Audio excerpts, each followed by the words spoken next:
Episode 200. Welcome back to the PricePlow Podcast. Ladies and gentlemen, I am very honored to have with me a large portion of Team PricePlow. First introduced in episode 010, episode 10, we have Benjamin Kane.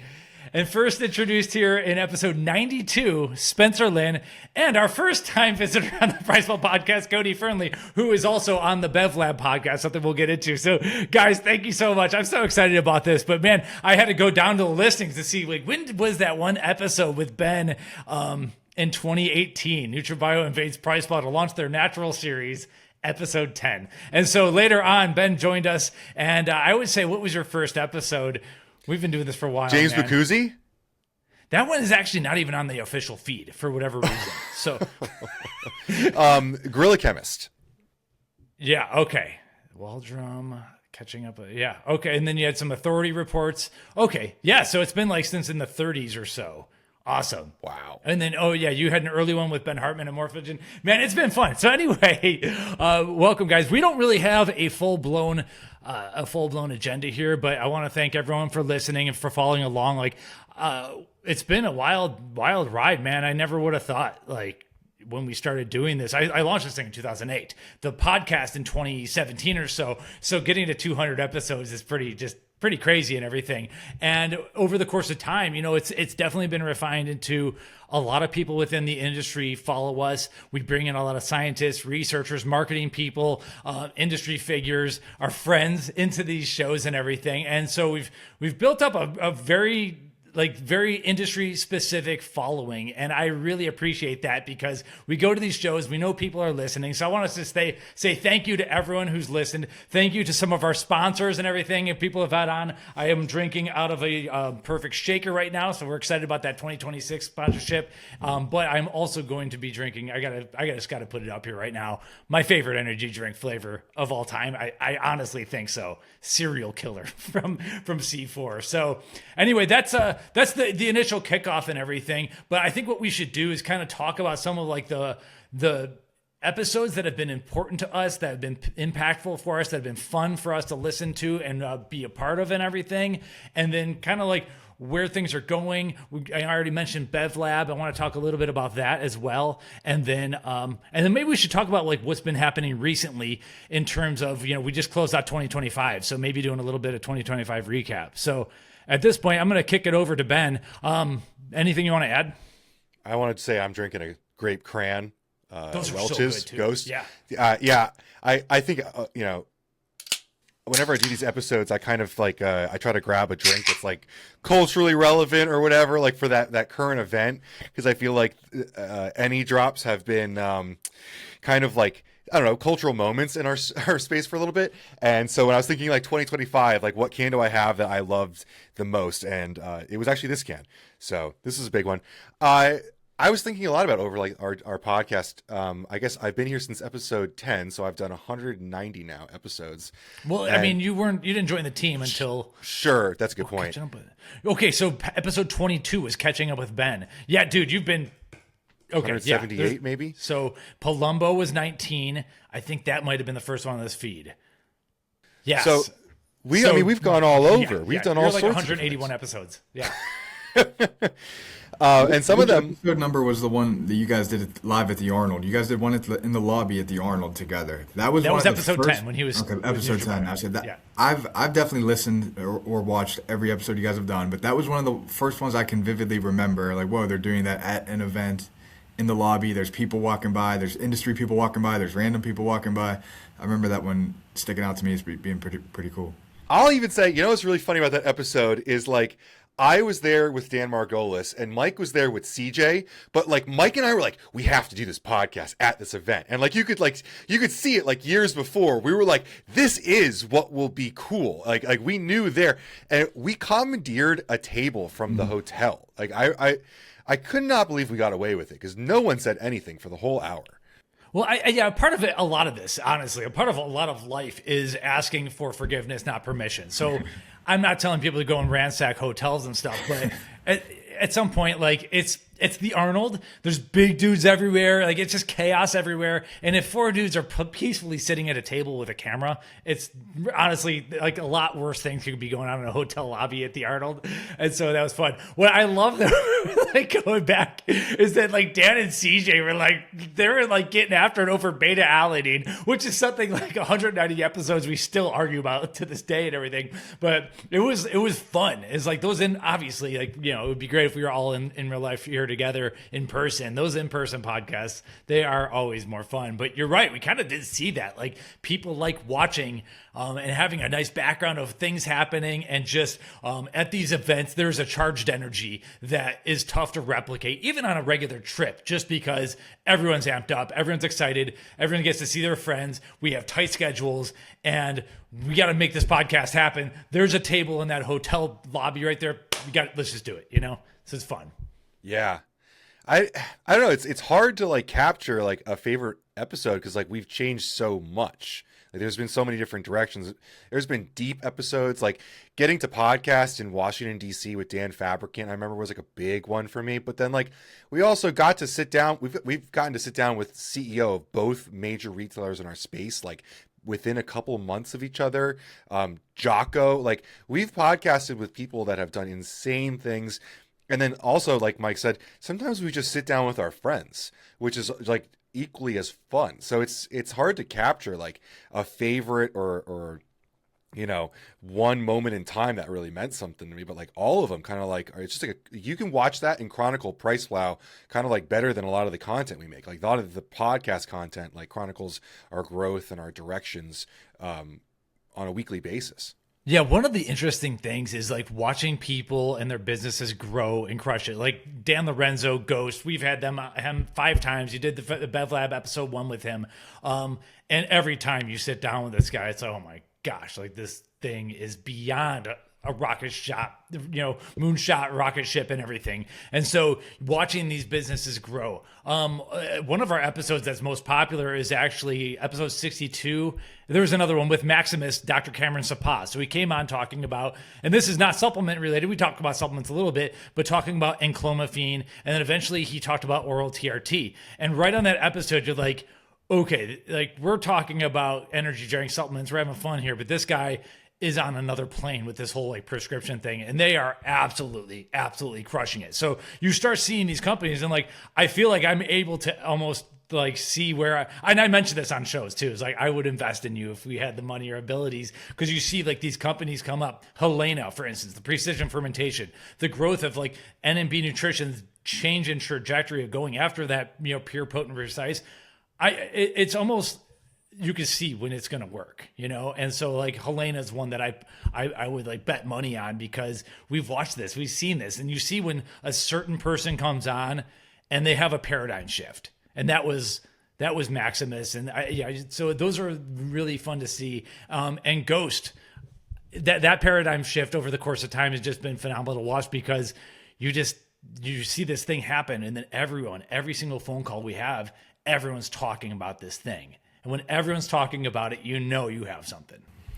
Ben, you mentioned having having your friends on sometimes too, and some of the other podcasts that you guys have done that stood out to me were during lockdown when the country was in shambles, and you guys had on the Glaxon guys, you had on Joey, TK. I think you guys might have had Drew Peters on one. You guys were all just really kind of just sitting around just BSing, talking about what was going on. I think I remember an episode where Joey sent you guys some like random pills full of some fun ingredients, and then he had you take them, you know, during the episode to see who could tingle the most and who could have the hardest niacin flush. So I mean, just fun stuff like that, especially during that time period where like everybody was sitting around with nothing to do. People needed entertainment. People wanted to still stay plugged into health and fitness. That was some really, really timely podcasts that I also vividly remember. You know what's one that I remember really vividly? In my opinion, probably an underrated episode, a forgotten episode that kind of set the tone for the run that PricePlow has had, is at the Arnold. The first time Mike and I got an Airbnb, we had TK come over, and we were like, this was TK's first foray into not being Glaxon. He'd been gone for a year on a hiatus. He'd done some soul searching, and he shows up with Max Wolf. This is the first time we met Max, who, like Cody, has basically been behind dozens of our episodes, or episodes that we've been on, or just he's behind so many things people don't really know him. And we sat down and we just ripped an episode, and I just feel like ever since that we found this like vision during that, like when Mike and I were talking to TK, because TK sees things from a different perspective a lot of times. And I mean, ever since I jokingly call NutriMedia like a sister company of ours, because we're like on all the same projects and we use so many of their like the editors and stuff. It's been pretty cool to think like at that point, kind of where we came from. Yeah, that was episode 87. And I remember that. It's kind of funny because that was one of those episodes where we learned so much and we absorbed it too. It's like kind of like when you see societies get smarter over time. Like back in the day, someone had to discover calculus kind of. And then like now people just know calculus quicker and earlier in life or whatever. And it's like almost like when TK taught us all that stuff, we kind of just like all started to understand what they're doing and better understand what you could do with labels, what you can't do, and the energy can drinks and all that. He really did an incredible job teaching us to the point where it's like, that makes sense. And now we just need, you need to know their capabilities and everything. Yeah. Now, one of the things in 2020, the episodes Ben did, a lot of those were actually on a different feed. So they're not going to be on the main podcast feed. They're on the PricePlow channel, though, right? On the YouTube. We streamed them through YouTube, so they just became evergreen YouTube episodes. Yes. So that was the supplement industry roundtable. Roundtable, yes. We've had two like little side quests that occurred. In 2020, we didn't really. People kind of forget, like pre-2020. I came on in 2019. We didn't have like the same like we have like a structure now. Like we have like a weekly like a thing that occurs all the time. And I think I was bored and I lived in a studio apartment all by myself. My ex had moved out and it was 2020 and I had nothing going on. That was my social life for the week. Every week we would do that during 2020. And that was fun. I mean, that was definitely, that was not super PricePlow brandy because it was more, I don't want to say exciting, more exciting, but like there was some offbeat episodes. We definitely drank in a couple of them. And we did that. It was called Supplement Roulette with Joey. And, we knew that in those pills were a lot of different things. There were some fun different things. And one of them was, I think, 2 grams of niacin. And there was also one that was 3.2 grams of beta-alanine. So there was a point, I got the beta-alanine, and 20 minutes later, everyone thought I got the niacin. And then like 20 minutes after that, Justin was 5 times as red as I was. We realized I got the beta-alanine, he got the niacin. But yeah, it was fun. And that's a lot of like, I feel like Joey's character got developed in those days, and I feel like I was thinking a lot about Glaxon the other day, which is technically not 2025, but still like when you talk about our podcast, you can't not talk about Glaxon. Yeah, those might not have been official PricePlow podcast episodes, but every good show has a spinoff or two. So sure. It fits. Sure. But Mike and I did go to Houston, I think 3 times for separate podcasts with Glaxon that ended up being like really big episodes. Mm-hmm. And, I don't know. They're not around here. I mean, Michael's not around to like defend against the statement, but I was thinking a lot about Glaxon. I was like, so much of what they got to do, like we got to kind of we didn't build it for them, but we built alongside them. Like we realized our own brand while working with Glaxon, and a lot of that like notoriety through the content that was shared so frequently is what helped them get into GNC because the retailers do like watching our content for like new trends and stuff. And it's just kind of cool to realize like we were there for all of it. Mm-hmm. We were at all the shows with them. We did the podcast that everyone referred to for the news. Like we got to do some product development with them and it was pretty cool. It's nice. Yeah, it's validating. It's always tough to know the impact of something like that, but there was definitely an impact with Glaxon, especially with you covering it early on. Like, and it almost just needed a flashlight shown on it because it was what it was as it was. But it was pretty cool to see that. Ben, one of my favorite episodes we did together was actually not on our feed. It was when we went to Core Nutritionals with Doug and Patrick on the boss status. What was that? Episode 7 or something like that on the boss status. But that was like kind of like coming out of COVID and everything. And we were smoking cigars, drinking energy drinks. That was actually Cody's first time getting kind of in front of the camera. He kicked off the vlog of that episode chugging America energy drink, which was awesome. So like I think that was kind of a pivotal trip where we busted out of our shells and came out and like I think we did a really good job on someone else's podcast too. So that's always a good one to link to. Cody threw out his back the first day of that trip. I remember. I will always remember that. Like, I will always remember, because Cody at that point loved to like run around with his camera during the trips. Like these days he doesn't move as much, but the first couple days, like he would like go do vlogs like constantly while we were talking. And I remember watching him limp through the warehouse because the first morning I was deadlifting exceptionally heavy and he wanted to hang, and he just completely threw out his lower back.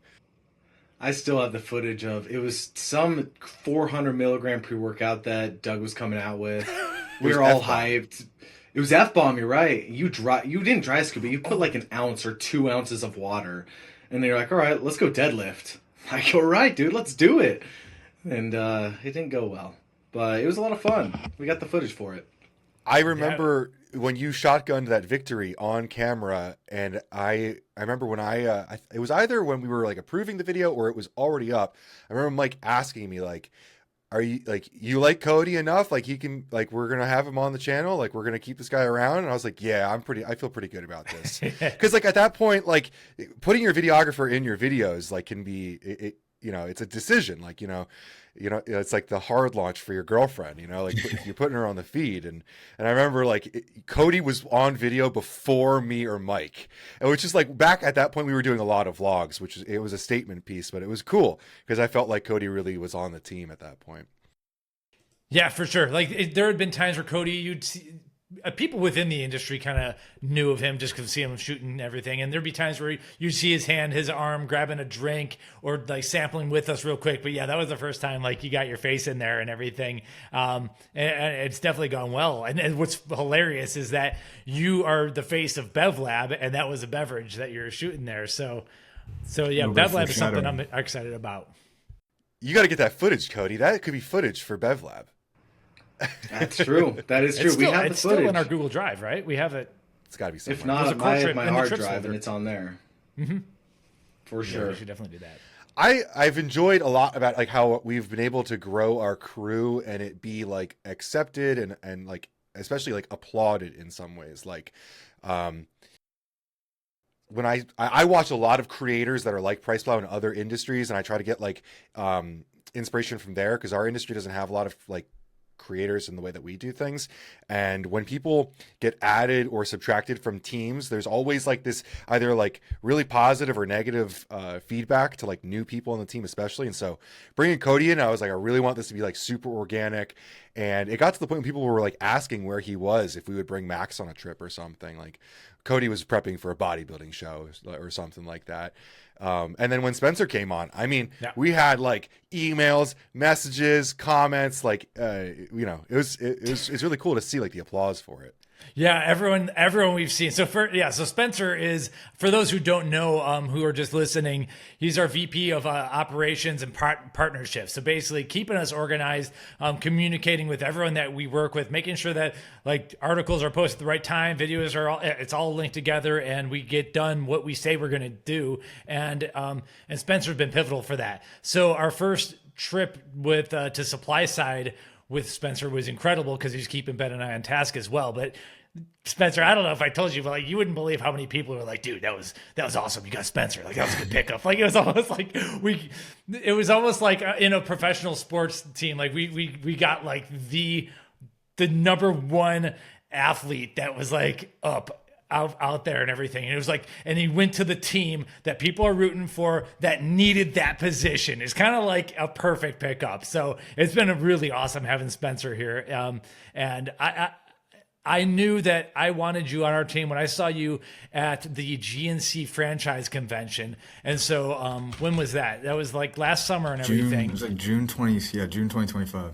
Right, because around episode 170, we had Michael Costello, the CEO, there. So we did a bunch of episodes there. And so for everyone who knows, what was happening is that we were there with basic supplements and great lifestyle and everything. And so basically the booths were all set up and everything. And then everyone's showing off, everyone's setting up their booths. And basically once they're ready, the franchisees are going to come in and check out like what products they can bring into the franchise locations at GNC. And so the franchisees have a little bit of capability to bring in extra stuff that is outside of corporate. So anyway, Spencer is everyone's pretty much all set up, and we are just like basically screwing around, drinking energy drinks and having samples and chit chatting and everything. And then we see Spencer over there at the applied nutrition table, and he's on his laptop and he's just banging away on the laptop. And I noticed that, and I'm like, we need that. Because if I'm screwing around and Ben's he's not on his laptop at a trip, like definitely screwing around. Nothing's getting done. And so I saw that and I was like, okay, I'm keeping that in mind right there. And so that was honestly when you were working, when everyone else was messing around, chugging energy drink and everything, that was like an important thing to me. So thanks for joining us, man. Yeah, I'm happy to be here. I was probably filling orders from the show, or maybe even responding to somebody at the vitamin shop from a GNC show. I don't know what I was doing at that time, but one of those things. But yeah, it's cool to kind of come full circle. Like you mentioned earlier, I was on episode 92 of the PricePlow podcast. That was like right after I ran my 100-mile ultra marathon, and I think that kind of like interests the crap out of you. Like, how does a person run 100 miles?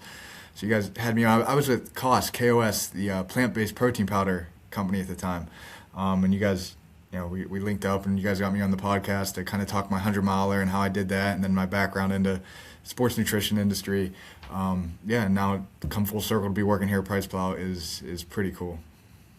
Yeah, it's definitely an honor having you here. I remember being really excited too when I was, when you guys booked me on that podcast. I remember explaining to my wife that like this is like the Joe Rogan experience of the supplement industry. Like, it's a big deal in the supplement industry. So well, I'll even say, because like Mike and I very often like describe ourselves as yin yang. Like we fit together perfectly because Mike is the email at the show kind of guy, and I'm definitely the screw off kind of guy.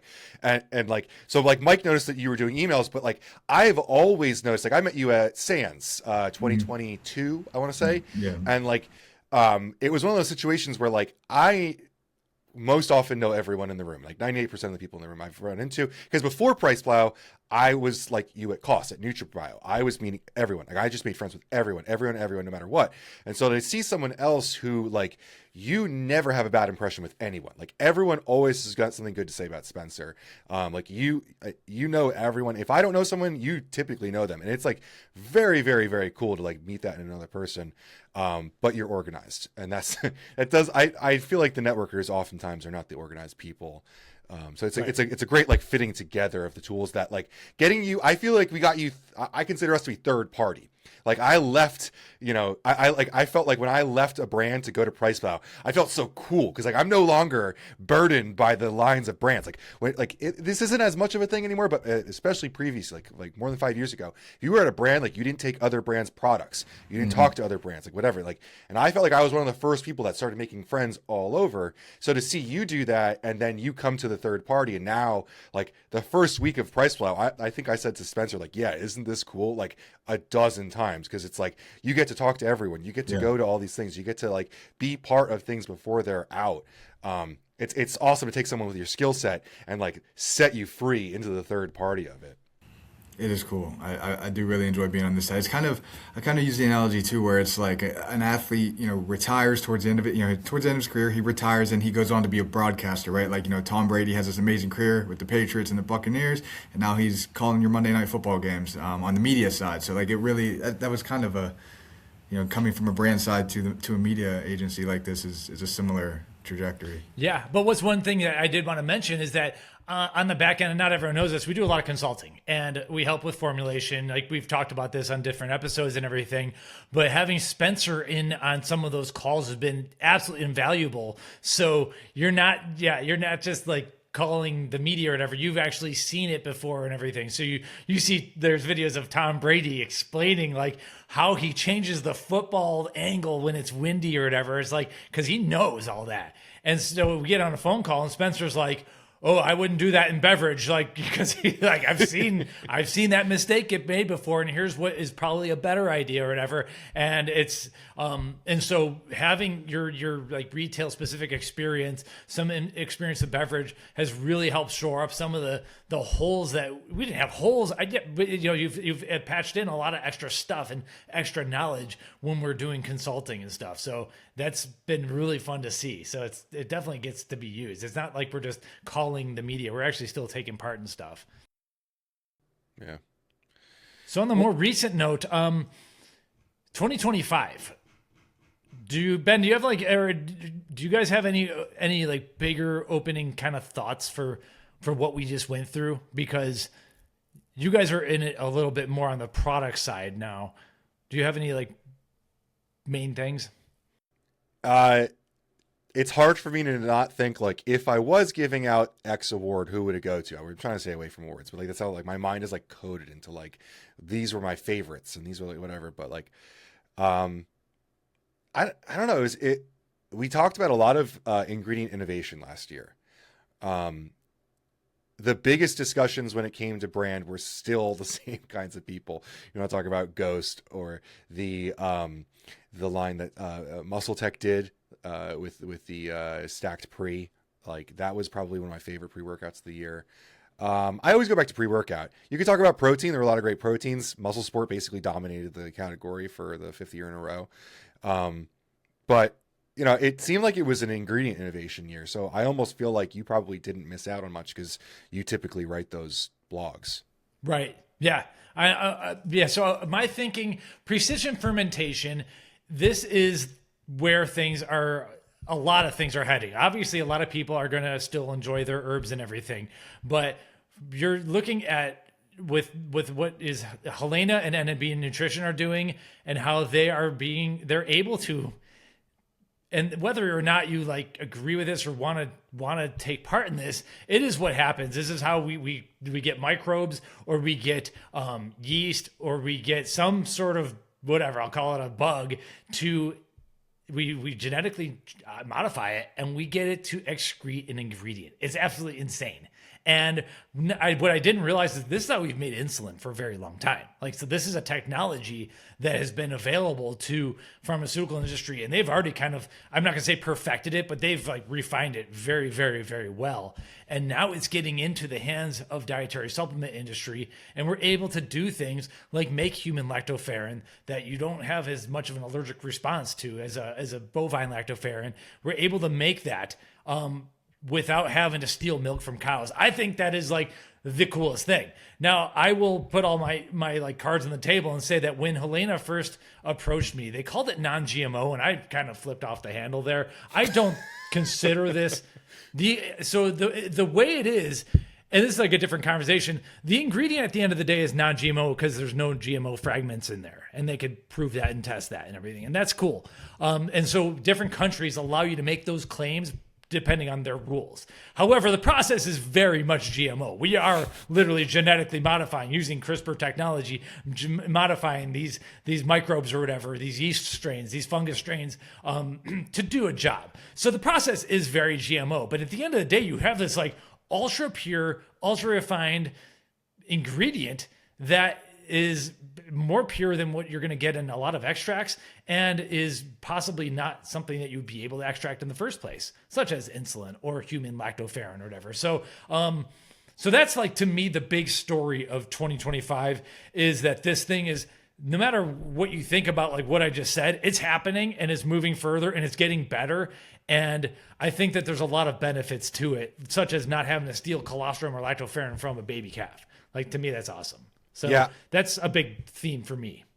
So the theme that you mentioned, which is precision fermentation, to me is a factor that goes into a big trend that I want to talk about, which is just the phenomenon of function, which is being basically, foods, beverages, all sorts of different delivery forms are they're devouring function.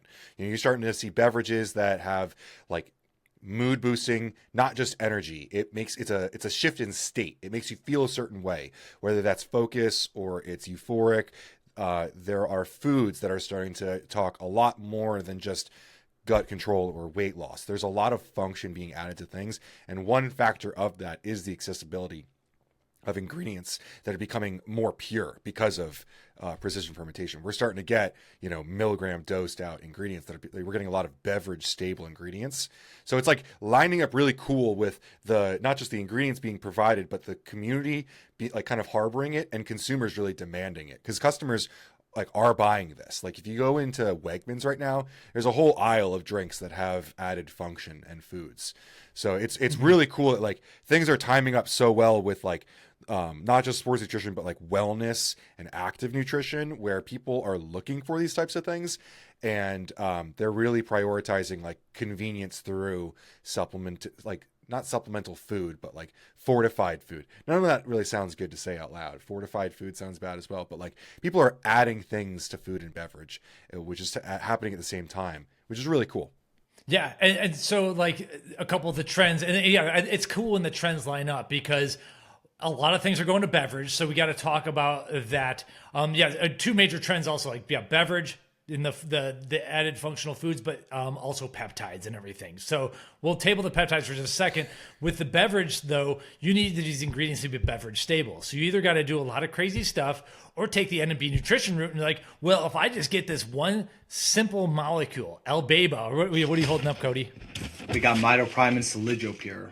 Oh, there you go. So you have just the molecules you need. You need lower doses, and then just by luck or virtue or whatever, hopefully they are beverage stable as it is, or they're soluble in water. But the fact is, getting multiple grams of stuff is just going to be harder than getting your 25 milligrams of Mitoprime, which is a high dose compared to where we started. Super cool ingredient. So it's coming together. I'd even say a hot take is that I think that Solidopure is like an unfound gem. Like I can't believe that hasn't made its way into energy drinks yet. Like the dosage that you can get into energy drinks and the benefit that you get from it, and like the cost you can get it at for a can, because that was a big thing that maybe that was 2024. I did a lot of like can work, and I started to understand like the cost that needs to happen for a lot of these things to work out is insane. Like you're talking about, you have to add an ingredient to a can for literally a cent. Like if you want to be competitive in Walmart or convenience or any sort of distribution, like you're talking about taking ingredients that in supplements can be a quarter per dose, and then in a can it's got to be literally 1 penny. Not a lot of ingredient companies are ready to scale like that. Not a lot of brands are ready to like negotiate to that. And so, I think Solidopure is going to make its way into a can in the next year. I think it's going to be. What's the Solidopure dose? It's pretty small. It's 25 milligrams. Well, that's the cool thing, is you could move it around how you kind of want. But yeah, around 25 milligrams would be like a really nice, like just put it in a can and not freak anyone out. But you could do like 60 milligrams in a pre-workout as well. So that's what's cool about it, is that like you can titrate a lot. And as opposed to if you used Rodeo Prime previously, to get 20 milligrams of Solidricide, you would need like 600 like 500 milligrams. milligrams or whatever it is. Yeah. Like it would be ridiculous to put that into a can. So the technology is making it possible, which is really exciting. And the inverse happens. We talked about this with Helaina. Like as you need more, it becomes cheaper. Or we talked about this with Sean and Dustin at NNB, where as opposed to, let's say that rhodiola just blows up again or something, and if we need more. Well, there's only so many plants in the world, and now you got to spin up new farms or whatever. It's limited. Whereas with this technology, it actually scales down. So if, let's just say, C4 wanted to put Solidopure in every can here, it's going to be a big order. They're going to have to scale. And with that scale would come the lower per unit price. So it's pretty cool to see that future happening. I do also think that ingredient belongs in a cool energy drink somewhere. So we'll have to make that happen. In 2026, I want to see 3 different ingredients. I want to see Mitoprime Solidopure, I want to see Infinity Paraxanthine, and I want to see Creabev. But not only do I want to see them, I want to see them alongside a nailed flavor. We've seen Infinity Paraxanthine in energy drinks. No disrespect to the ones that are out there, but I haven't had one that has like blown my socks off like a Ghost or C4. I want to see some of these ingredients alongside punch you in the face flavor that is undeniable. I want to see it be in the mainstream, because I think the more people that are going to use it and see it, they're going to know what we know of, like, oh wow, I feel really good throughout the day. I don't get this crash, and there's this euphoric pick-me-up that everybody's looking for, but they're looking in the wrong places for. I just need more caffeine. I need this. I need that. If we see those 3 ingredients in an energy drink alongside a good flavor, to the moon. In my opinion, to the moon. And I do Yeah, think, to this your point, Cody, I do think you're starting to see more mainstream consumer adoption for functional beverages, especially with what Coke and Pepsi have done with the prebiotic sodas. You're starting to see, I know that's a long way away from a nootropic beverage, but still, I mean, that is like the first entry into functional beverages for Betty from Iowa, who has never even seen a GNC in her life. You know what I mean? Yeah, I think that like the cool thing, I think the reason that's happening though is because of acute benefits that people are seeing in some of the things. Like I think that's why one of the reasons I'm surprised that Solidra Pure hasn't made it out is you can feel that right away. And it is interesting that Poppy and Pepsi are starting to grow in these prebiotic sodas. I'd be curious to learn more about that, but I think most people are really like looking for something that they notice a change, like when they consume it. But I also have to say I've drank, I think 5 cases of the Bloom Pop in the last couple months. So like I'm really in on the prebiotic sodas as well, but mostly just from like a diet soda perspective. I don't know if I really, C4 is a partner of ours and everything, but like, I don't know if I really believe that it's making a huge difference in my gut microbiome. Like it almost kind of feels like it's like just a really healthy soda. And if that's like the health benefit, then I'm cool with that. Yeah, to Cody's point of wanting these ingredients in, at least with Infinity, I could be wrong. I'm sure there's outliers or whatever, but whenever we see an Infinity-based, paraxanthine-based beverage, they're going for that lighter, more, I'm not going to say more natural, but like a lighter type of feeling because you don't want to get smacked by caffeine. And then for whatever reason, they're putting in stevia. And I think this brings us back to the whole sucralose thing that we debate all the time. But if you look at all the best-selling energy drinks, the ones that smash you in the face with flavor, they are sucralose-based. Whether it's the C4 or the Ghost you guys are holding, it's still sucralose. And sometimes sucralose ASK. And for whatever reason, like once someone gets off the caffeine and goes into Infinity Paraxanthine, they're using not sucralose. And it's like, if you want an award-winning flavor right now, you're still on sucralose. And that might change. Like someone might precision ferment some crazy sweetener that does not have any of the stuff that makes it bitter. I don't know. But at this point, it still is sucralose is king in terms of flavor. If you want to go mainstream and you want to get your beverage at the 7-Eleven or the gas station or whatever like that. Cody, I saw you sipping that. I think it was a Jocko Molk, that new fruity cereal flavor. I had that too. It is good, man. It blew me away. Wife approved, kid approved. Yeah, it really, really blew me away how good that was, and it's naturally sweetened. So Yep. they can do it with their RTDs for sure. I know. I don't. I mean, maybe it's got something to do with the dairy, but it seems like that naturally sweetening a protein RTD is a lot easier than naturally sweetening a carbonated energy drink. So it seems like it can be done on the RTD, the protein RTD side. We still got a ways to go before we get like a really, really good naturally sweetened energy drink, in my opinion, at least. And I know there's cost that goes into what I'm about to say here, but another thing I want to see explored is the ketones, because like I have a big or like a little vial of Go BHB and I'll put that in my drinks, and in some of the naturally sweetened things I've added it to, it totally mutes it or it just enhances the flavor. And I wonder like if people are gonna use that as partly a flavor. I mean, in the viral energy drink Expo Energy, you guys used Go BHB, and that was a huge flavor, partly because the ketones play so well into the lemonade. And I think that if we see more of that, that could be a cool route too, because we'd all love to see Go BHB in more people's bodies and more people's hands too, because that is another ingredient that gives like a tangible feeling, I feel like, and it's another outlet to get energy without raising your heart rate and blood pressure or making you anxious or disrupting your sleep. It actually has been shown to enhance sleep. So I think that would be awesome to see that explored too, if again, the budget is in that for that company. It's just right now it's kind of expensive, but I think we're going to hopefully see more of that too. Yeah.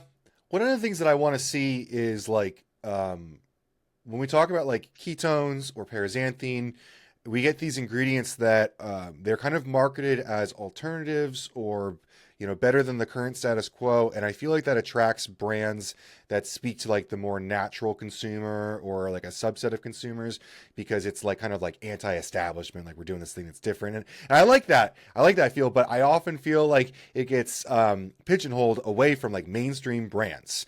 And like there's no reason why we can't do a paraxanthine drink with sucralose. Like there's like this moral argument when we're like, all right, we're not going to do caffeine. And I get that. There are a lot of people that don't respond well to caffeine, but don't demonize sucralose. We don't have to make a moral argument about sucralose. Like I like sucralose, but and I feel like ketones, it happens with too, where like we don't really see Go BHB in like, raw endurance or Ghost hydration or something. Like I want to see them in a mainstream brand and not in like a counterculture brand.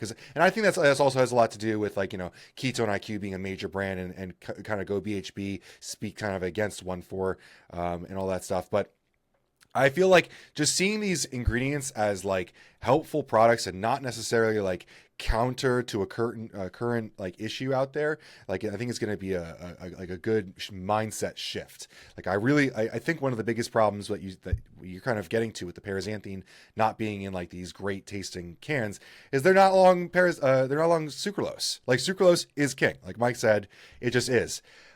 Speaking of like absorbing information, like over the last year I built a flavor lab in my living room, which has been like an adventure for myself, and I've gotten to make like every combination of everything and try it, and I've come to understand like the differences between sucralose and stevia. And there are ways that you can fix stevia. You talk about Jocko tasting great, that's a naturally sweetened protein drink, like, but their cans, their new cans especially, taste good as well. That's because they have like a very different approach to utilizing steviol glycosides. Like they pair it with some other stuff. And it's a whole process, and you can get into this with like consultants that we've talked with before on Price. Like, you can talk to Sensapure. PTM's a really great place that does this, but none of it beats stevia. Like I did 4 hours of sweetening with Joey Savage, where we built like the best naturally sweetened drink we could ever taste, and then we recreated all the whole same thing, all same acids, ingredients, flavor, and used 200 milligrams of sucralose, which is not a lot of sucralose. And it was like, you ever watch V for Vendetta when they blow up Parliament and Overture at 1812 plays? Like that was my taste buds. Like literally I was like singing that song, singing over like Overture of 1812. Like it's so much better by just switching stevia to sucralose. And I think sucralose is safe in the first place anyway. But yeah, I like your argument earlier about the counterculture thing, because yeah, a huge believer in BHB, always have been. It's been fun to watch all of that too. We've had some episodes, Rob Rogers, Gary Millett, and then Mark Lobiner. And I really do think Lobiner's making it happen. So this thing is coming along this like sales curve and everything, as he mentioned, and it takes time to get these products out. But you see that the companies that are launching some of these BHB based drinks are pricing themselves out with lots of ingredients and doing the natural and like making life hard. And I almost like think that it would be so cool if a large company just came and did even a limited launch or whatever, where you had a Keurig Dr. Pepper based company or someone that just did like, let's just keep it as basic as possible. 3 grams Go BHB free acid, 200 milligrams caffeine, maybe bare minimum B vitamins, whatever, just make it taste good. And just see how people react to it. And I'm not sure if 3 grams of BHB would be enough to like really move the needle with mainstream people. But for someone who, if you give it to someone who's never like done keto diet or never had a ketone in their life, I think that there's going to be a pop and that they're going to like it. And it's not so overwhelming to make it flavor hard. And I think like a big company would be like, whoa, we can really shake things up, and they should.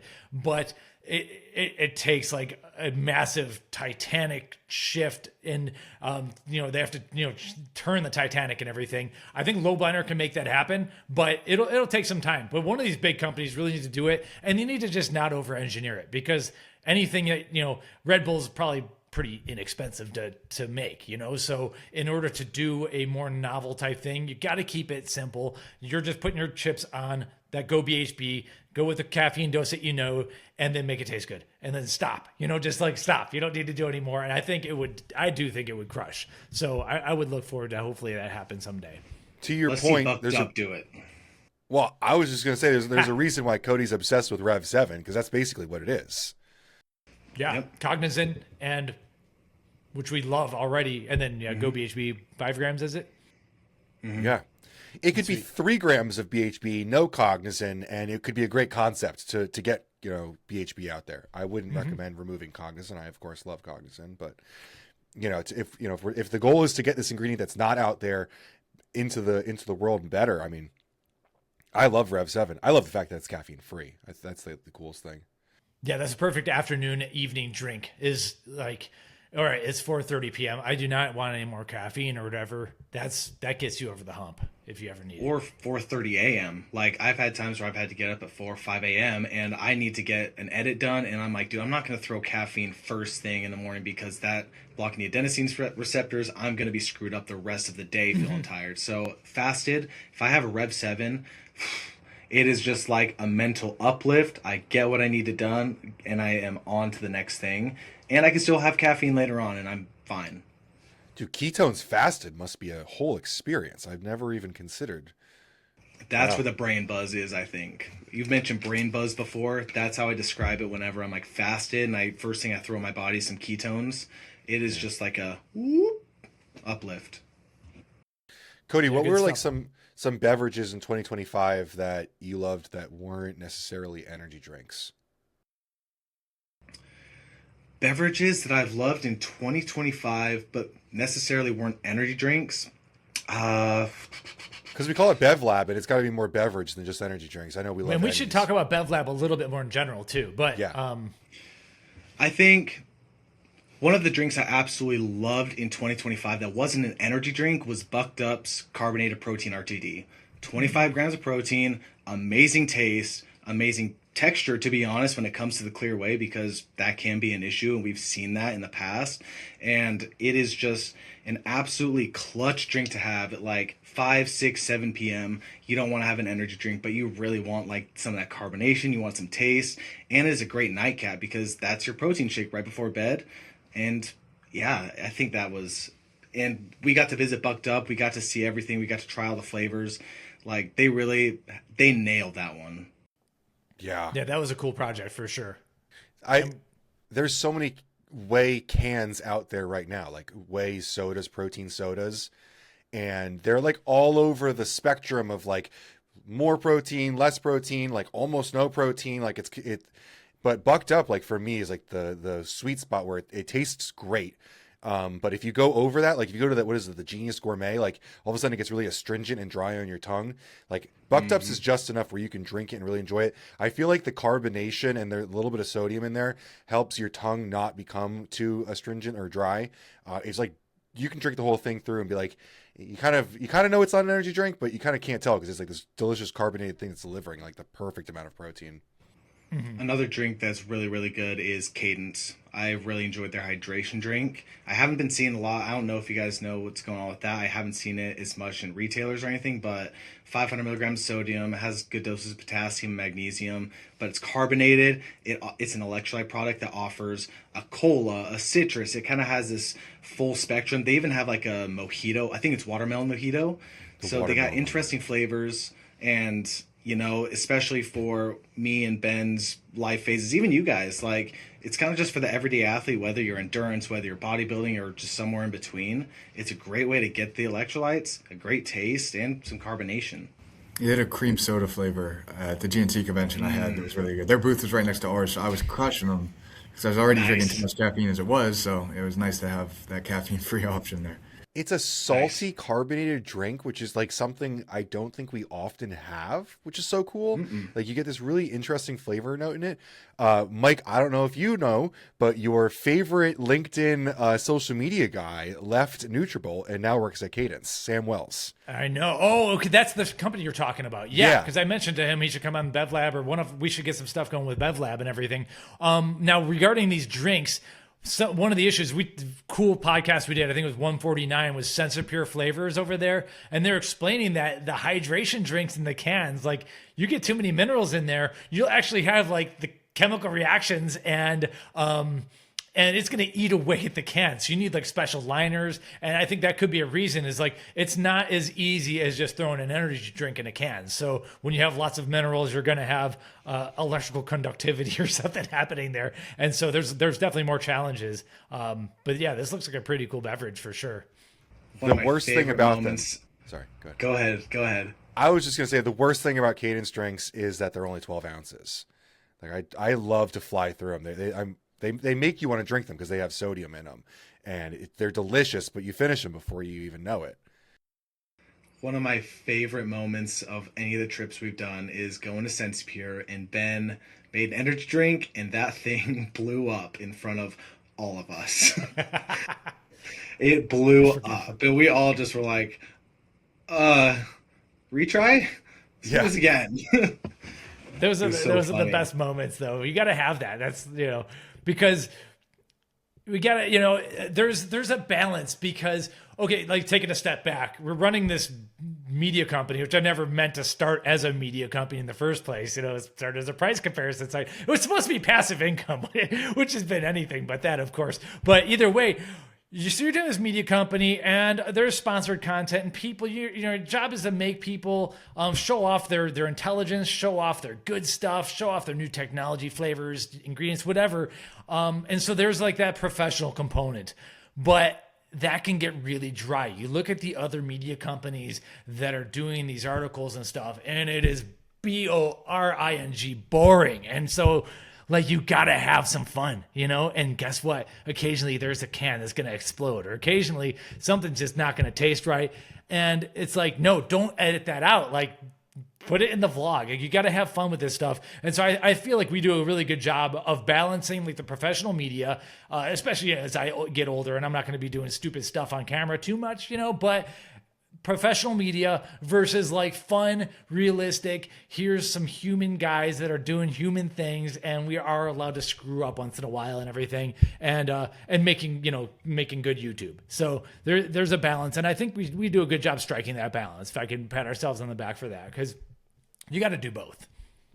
Yeah, I remember a couple years ago I was at Supply Side East and Josh Shaw came over to me and he was like, "Hey, Informa was asking me about you," and I was like, "Oh yeah, what they asking?" He was like, "They're asking if we could trust to put you on a panel and know that you're not going to do something crazy on the stage." And I was like, "Well, that's kind of fair, but like, I would not that I would do something crazy, but like, how could you trust that I couldn't? Because I'm not a paying ad, like I don't buy ads from Informa, I don't buy booths, I could do whatever I want, and like, it would be bad. It would definitely be bad, but like, I wouldn't really lose anything out of it." And he smiled and he was like, "I told them that's the point of PricePlow." And it kind of like made me think about it, is like, that is what's cool about it, but it was also like really was a point where I started to realize, like, if I want to talk on panels, if I want to be trusted by big companies, I have to put out a mature front. But like at the same time, like last year when we did Expo Energy and we were under no uncertain terms that we knew that we were breaking the rules by doing this, and we did it anyway, like you have to step over that line at a certain point. And if you do it in the right way, you do it in a classy, mature way, like you can get away with it and people will applaud you for it, like Informa did. They enjoyed that we did that. But like, it's knowing when to put the cowboy hat on and when to like take the hat off is important. Hosting panels on stage at Supply Side Global, and then jumping in the helicopter with the boys from Bucked Up, where both has business up front, party in the back. You meet young content creators and they're so hell-bent on, I gotta go viral. Going viral is into everything. First off, you're not gonna get that many followers from going viral. Second, and just once.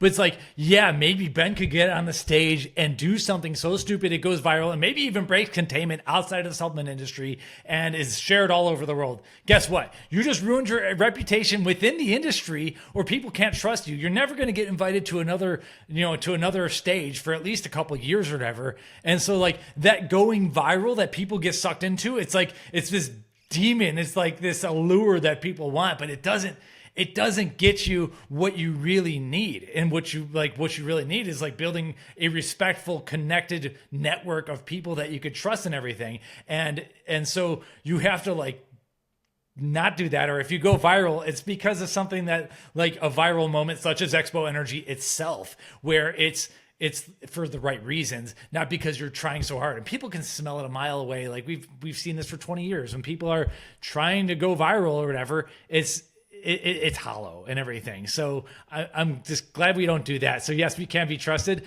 but we're not going to say no to like when things go wrong or whatever. Like, you know what? I don't fully want to edit that out, like I spilled an energy drink on the table at the NNB thing. Like me 6 years ago, I would have been like, oh, we got to edit that out. I'm like, no, dude, that's just part of the show, man. I tried to one-hand it and I failed spectacularly on camera. So it is what it is, Well, I like how you put it, Mike. You've said this on trips before, and you always say that, someone's got to be the adult in the room.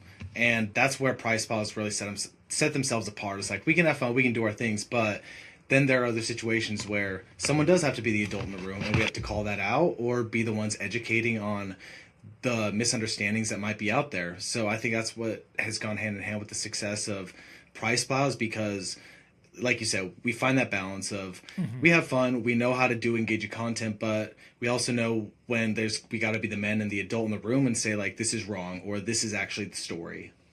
Right. Yeah. Now that brings us to BevLab though. So BevLab is a separate channel that Cody is more running, and you are doing more viral moments and having more fun with it. And it's all about beverage. The podcast isn't necessarily like bring people, I'll let you guys explain it, but you're not just bringing people on to talk about their energy drink. You're actually going to want to have like regular conversations while enjoying energy, or people that are adjacent to the energy drink industry and everything. So the one thing over the winter break, I've been working on some new web technology that I do want to, I'm updating my personal website, and then I've loved this technology enough that it's going to be turned into the BevLab media website as well, because I do think we do need a web presence. But like right now you have a channel that is, that we're having a lot of fun with. It is growing and everything, just talking about new beverages, and there's really no rules on that one. So we could always have more fun over there if we need to, and hopefully we can keep it more light, get serious when needed, but like that could be maybe the one that maybe people don't have to trust as much, The thing I'm enjoying most about it is that PricePlow and BevLab are inverted. Like, PricePlow has a large following, but doesn't go viral very often, but is a trusted source of information. And BevLab, like, doesn't have a following necessarily so far, but it has these viral moments that go off and break through that fourth wall. And Cody can have fun with it. So, like, I'm really excited to kind of ride those viral posts. So we get higher highs in BevLab than we do on PricePlow. Outside of, like, if Chris Bumstead shares our post to his story or something. Like, that's the only time we get the kind of, like, the BevLab views. But it's really cool to see Cody, like, do things that, like, Mike and I would never dance on video for, the same thing. Like I love sending Cody the most outrageous trends on Instagram and telling him to do them. He does about 1 in every 5. So everyone knows there's about 4 really horrible ones I send him for every good Shania Twain video. But it's crazy. The Shania Twain thing has taken on a life of its own. I had a buddy from high school that I haven't talked to in probably, 10 years. He sent me Cody's video on Instagram. He just, DM'd it to me. And I was like, yeah, that's cool. That's Cody. He works with me. He's like, oh, really? I didn't know you guys worked together. I just saw this crazy kid dancing energy drinks, and I see energy drinks in your stories often. So I thought, I don't know, you might enjoy the video. I was like, no, we work together. So yeah, that's really taken on, a life of its own. I mean, the one video has like 1.5 million views at this point. It's crazy to see. Well, the crazier thing to me is I think about where it was truly birthed, and it was me and Mike in an Uber coming back to, what show were we at? It was Expo West last year. Me and Mike Ubered to the airport together, and Mike was just, me and him, we always have these like Uber talks. Like so it's something I always look forward to on a trip. Like, there's always a moment. You gotta get it done, yeah. There's always this time where me and Mike are alone in the Uber, and we just kind of start riffing and talking. He's like, I've always wanted to like do foods and have another thing for beverage, and I just don't know kind of how we're going to get this going. And then we were talking, and it just kind of aligned, and we're like, all right, when I get home, let's just go for it, And I think there's what's played into a lot of success, what I see now and in the future, is there's a lot of PricePlow in the sense of there's Ben and there's Mike. And when I see that, there's 2 different leaders. There's a visionary and there's an integrator. There's one who's got the vision, and there's one who knows how to put it into use. In PricePlow sense, Mike, you're handling more of the day-to-day, the businessy side of things. When it comes to the BevLab, it's like Ben sees the vision of like, I see these trends and how it could go. He sends it to me. I know how to articulate and I know how to get it out there. And I think that's a solid foundation for us, is like, I'm seeing that's how a lot of successful businesses, run, is there is the visionary and the integrator. And from there, everything else kind of cohesively goes in. But it has been incredible to see like what can happen when you make a new channel where you start from ground zero and you are dialed in on, this is the demographic of people I'm trying to hit, this is exactly what I'm trying to talk about, and then starting from day one all the way through and then seeing TikTok really pushes that, Instagram really does push these things, so it's a great spot for us to try new things as well as reinvent new things that we've kind of already done in the past, and just putting in front of a new demographic that's actually dialed to what we're moving towards. So I'm so excited. I'm so excited to get this rolling. The cool thing about beverage see what we could do. The cool thing about beverage and energy drinks specifically is there's such a bigger addressable market than supplements, right? Truck drivers, oil rig workers, so many people that care about energy drinks that don't give two craps about protein powder. So the addressable market is so much bigger on the BevLab side. So that's encouraging to see. It's definitely been a vision for a long time, is like, and Ben knows this, is that PricePlow, for better or for worse, we've in a way pigeonholed ourselves into being this industry centric, very tight knit thing, and we've kind of gotten away from talking to the mainstream consumer, and that's just where it's pivoted towards, and it works well for us and everything.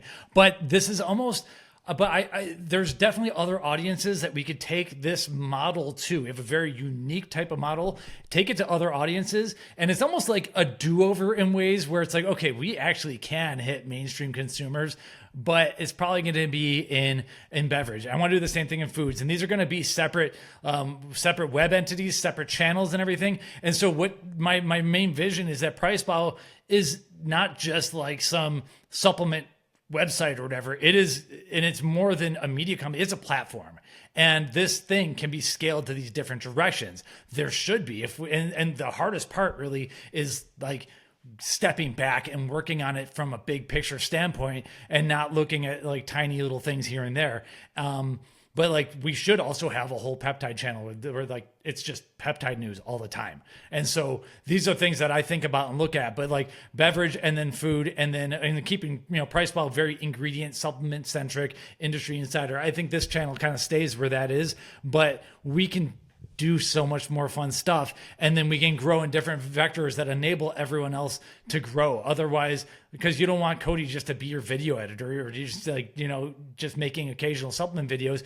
He can have like a strong portion of control. Or like, if you start selling stuff on TikTok Shop and getting commissions, you're getting to cut all that, so like we're all gonna grow and benefit and everything from this little thing, and it becomes more of an empire as dreamed. And so I'm very excited about that. And these different segments can behave in different ways. Like the way that the food one will run is not going to be the way, there's probably not going to be any Shania Twain dancing videos on that one, And so it's kind of fun, but you learn best practices across different ones.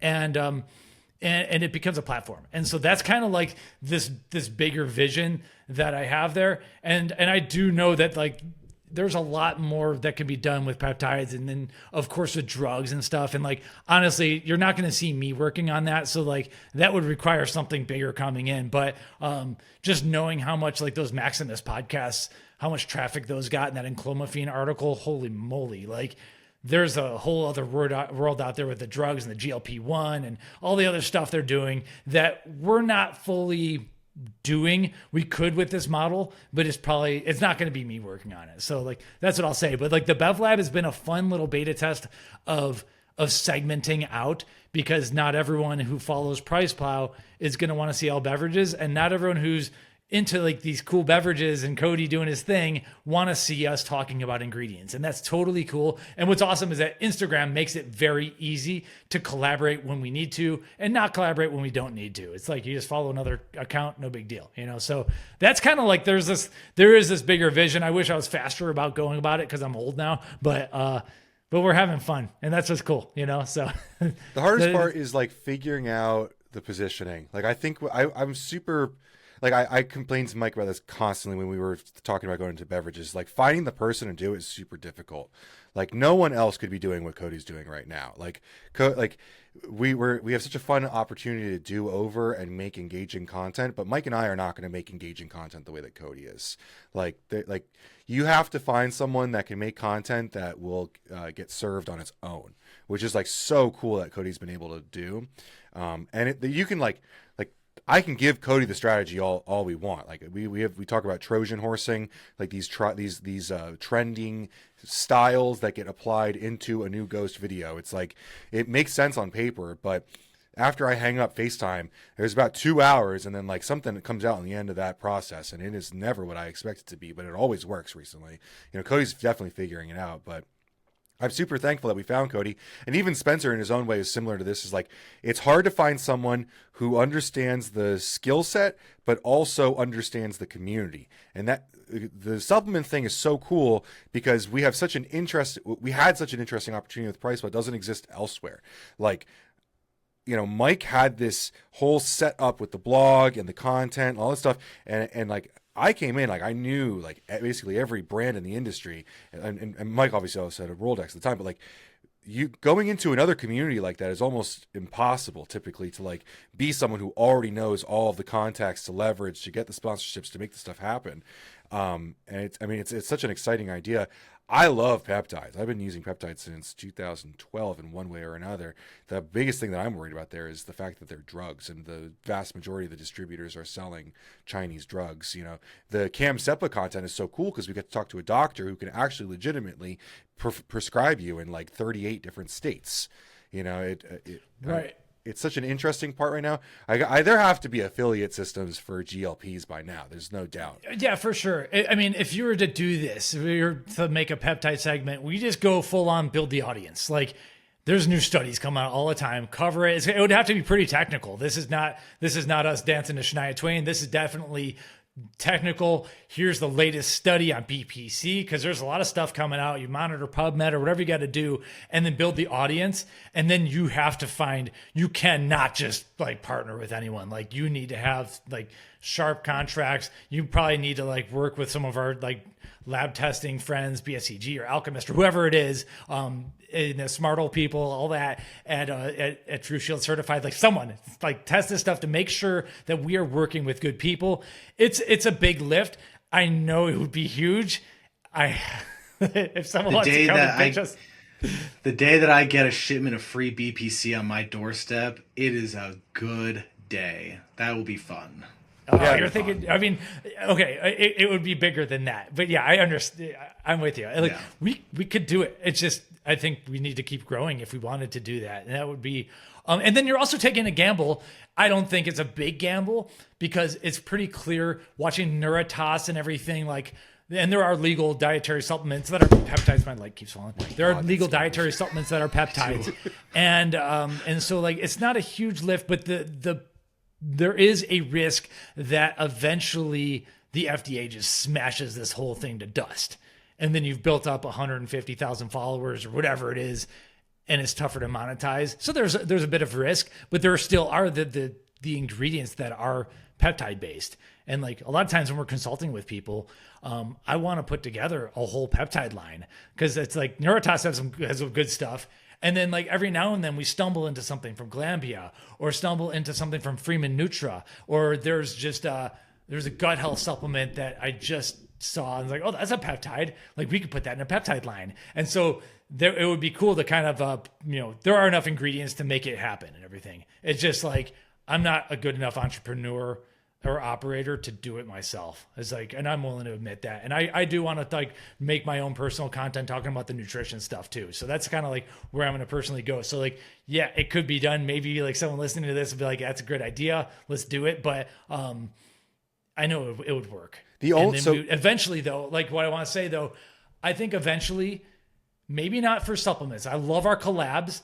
I do think we should eventually consider, if we grew enough, we launch our own beverage. We launch our own food. We like maybe not mess with our supplement partnerships unless we're like putting out a supplement that's like with our ingredient partners, a limited time collab that we can sell. I do think that we need to make a product at some point. And and make it an official like brand off of the thing.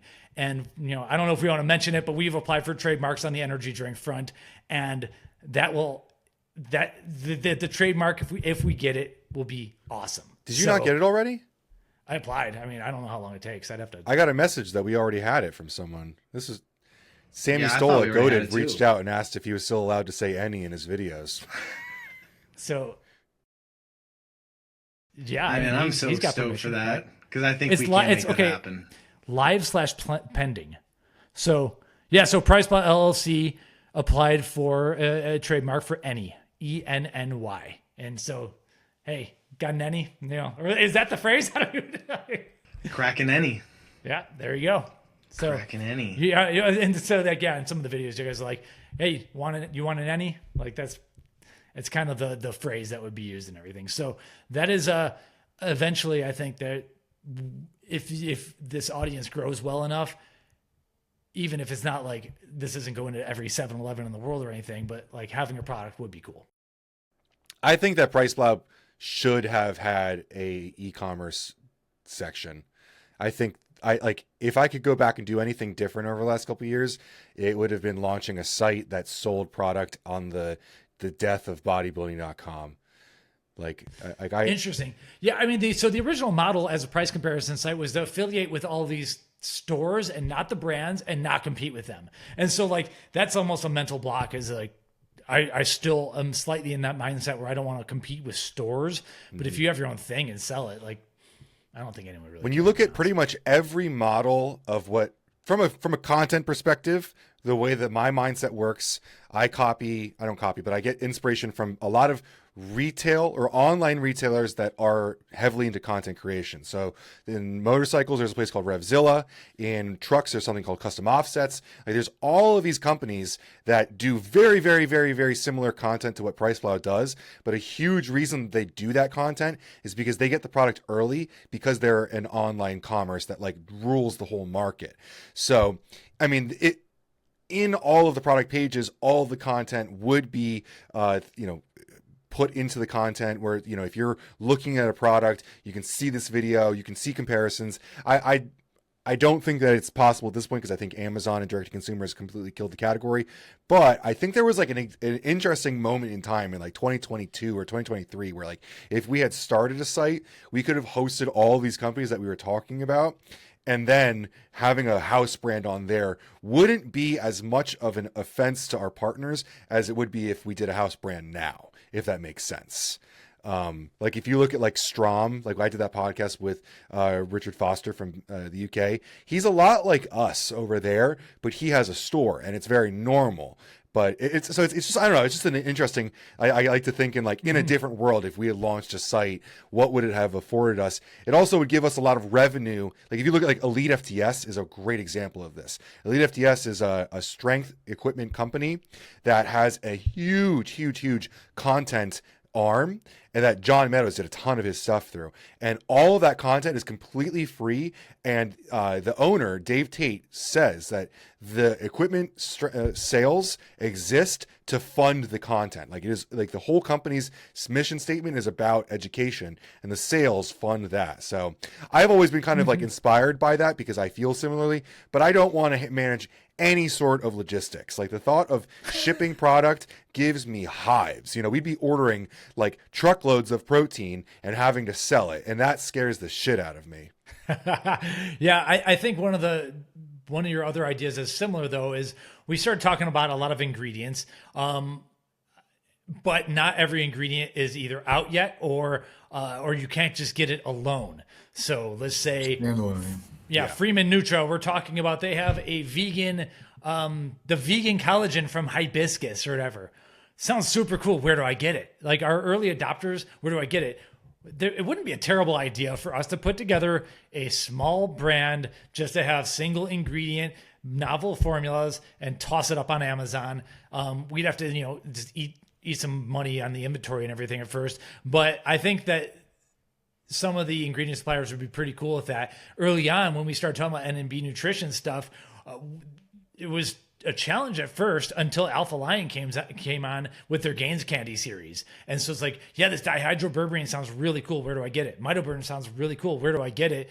And it's like, okay, well, now you have Gaines Candy Glucovantage and you just get it there. That was like luck that they did that. And it worked well. So like just having a small mini brand where we just put out these single ingredients that we work with one manufacturer. We'd even like be open to who's manufacturing it. Maybe even like be open about the pricing and stuff. I don't know. It's not a terrible idea to do that. But yeah, managing shipping and everything. I'd rather just Amazon it myself. We could hold an open bid period where manufacturers that are willing to partner with us and have 3PL in-house will pitch to us a business setup. This was in my mind, whenever we talked about this, I understand what you're saying about going to Amazon, but instead of using Amazon, we would just do a Shopify and link it to a 3PL out of a facility. So like, for instance, Veridicore, it literally gets manufactured and goes into their separate warehouse, and you can ship individual consumer products out of their warehouse and they manage the whole thing. They basically plug into the API of Shopify and get all your sales, and then they handle it. And then they get a cut, basically. Like they get paid out like the shipping and handling and work. So I would love to do all that and be super transparent, like kind of like Soul Performance style, where it's like, this is how much the product costs and this is how much you're paying for it. And if you want this new ingredient, this is how you get it. And we're not trying to pull the wool over your eyes or make some like crazy formulas or anything. We're literally just trying to offer this for, engaged consumers. It could be kind of cool. Yeah. I don't know if we meant to like talk business on this episode, but like so many things you could do. Like there's just, what's cool, you're in this industry long enough, you kind of start seeing the future. You're seeing where the gaps are.